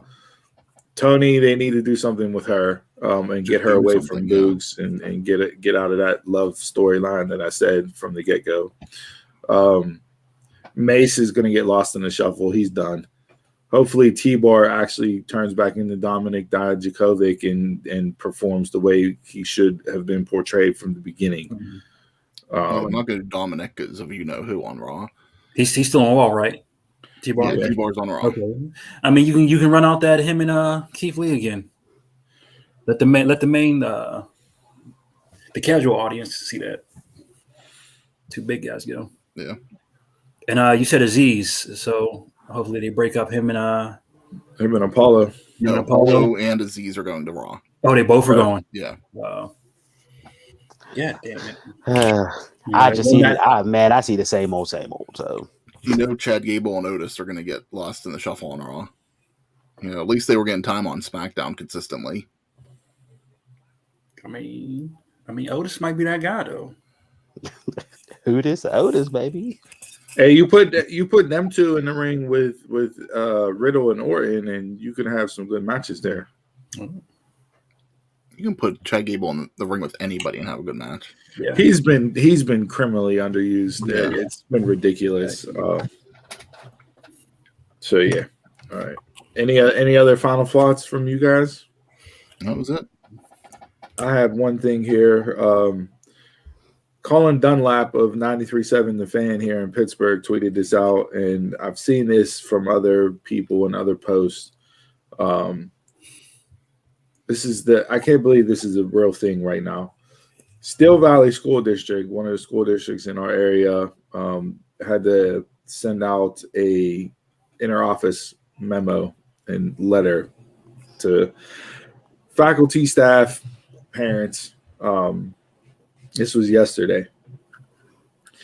Dear Steel Valley family, sadly, I need to share with you a new national challenge has appeared on TikTok. The one that got to go.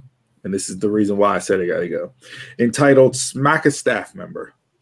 This disturbing social media provocation encourages students to record and upload instances in which they smack a school staff member. Let me be clear, no such behavior will be tolerated at Steel Valley or any other school district. I added that last part in. I'm appalled that social media attempts to influence our children in such ways. Please talk with your children to let them know that we as families, as a community, and as a school district will never condone such attacks on anyone, let alone our educators who give so much of themselves to support our children as they learn and grow. Anybody who strikes a staff member will face severe school discipline and the charge of aggravated assault. Mm-hmm. We must address this TikTok challenge as a clear choice between right and wrong, and I hope you will reinforce this message with your children. Sincerely, Edward Ware, Superintendent. The fact that this had to be announced, and the fact that this had to be covered, and the fact that this has been taking time out of their day to issue this whenever school districts in our area are dealing with low-cut budgets, funding being pulled, lack of staff compared to student ratio, underpaid teachers, the whole 9 yards, everything that's wrong with education across the board in America. The fact that they had to take time out of their day to address this based off of a stupid social media app that's challenging kids to go around and smack teachers or other staff members. It's the kids. Yeah, I was gonna say it's not the app that's doing it. It's the kids. On so it had been on Facebook. But it's on Facebook. It had been on Reels. I know, but it's the fact that like that this is even prevalent. It's the kids. They're crazy. There was one a couple weeks ago, and it didn't get the attention, but I know like some of the school districts, I think, were sending out letters for it too. Was kids were taking out soap dispensers and putting them in the toilet, and then like showing that on. Yeah, destroying the bathrooms. The whole bathroom. Yeah. What? Yeah. My daughter's in the middle school and said some kids were taking the toilet seats off the toilets and putting in their backpacks and taking them home as part of this TikTok challenge. That's gross. That's gross. Yeah, that's how you get COVID and other things. But the fact that, like, come on now, like we gotta like it's unbelievable that this is what is going on. Get your kids. The parents got a parent. Yeah. The parents Get your kids. Get your kids. The parents got the parent. You know what we Don't need? give them phones or block TikTok on their phone. Hey, this has been said for many years now, but we need more big mamas. We need more, your grandma, your grandpa's like they would just fucking smack you for looking at them wrong and put you in your place. Hey, well, whatever. Hey, let them punch the teachers. They got to go to ACJ because Schumann is closed down. So, I was just gonna be like, I read that and I'm like, this really had to be addressed. Like, this is a thing to where kids are walking around smacking teachers. I seen one on my timeline, and she's just like hit the teacher in the back of the head, and he was like part of the skit. He was with it, and like that's not the wrong way. That's even making it worse. Yeah, because you're allowing it now. Mm-hmm. God, I hate this generation. I don't know, man. Like, I don't get it. I don't understand it, but it is what it is. Like, I don't know. But that's all I had from Final Thoughts this week. Anybody got anything else before I wrap it up and send it home? No. All right, thanks for tuning in. As always, with your favorite Saturday Brunch Bunch, the best 4-man booth in the business. And with that, your future is not ahead of you. It's trapped inside of you. Future is not ahead of you. It's trapped inside of you. And until next time, I'm a Mark. You're a Mark. Tell a Mark. Y'all can catch us around the way.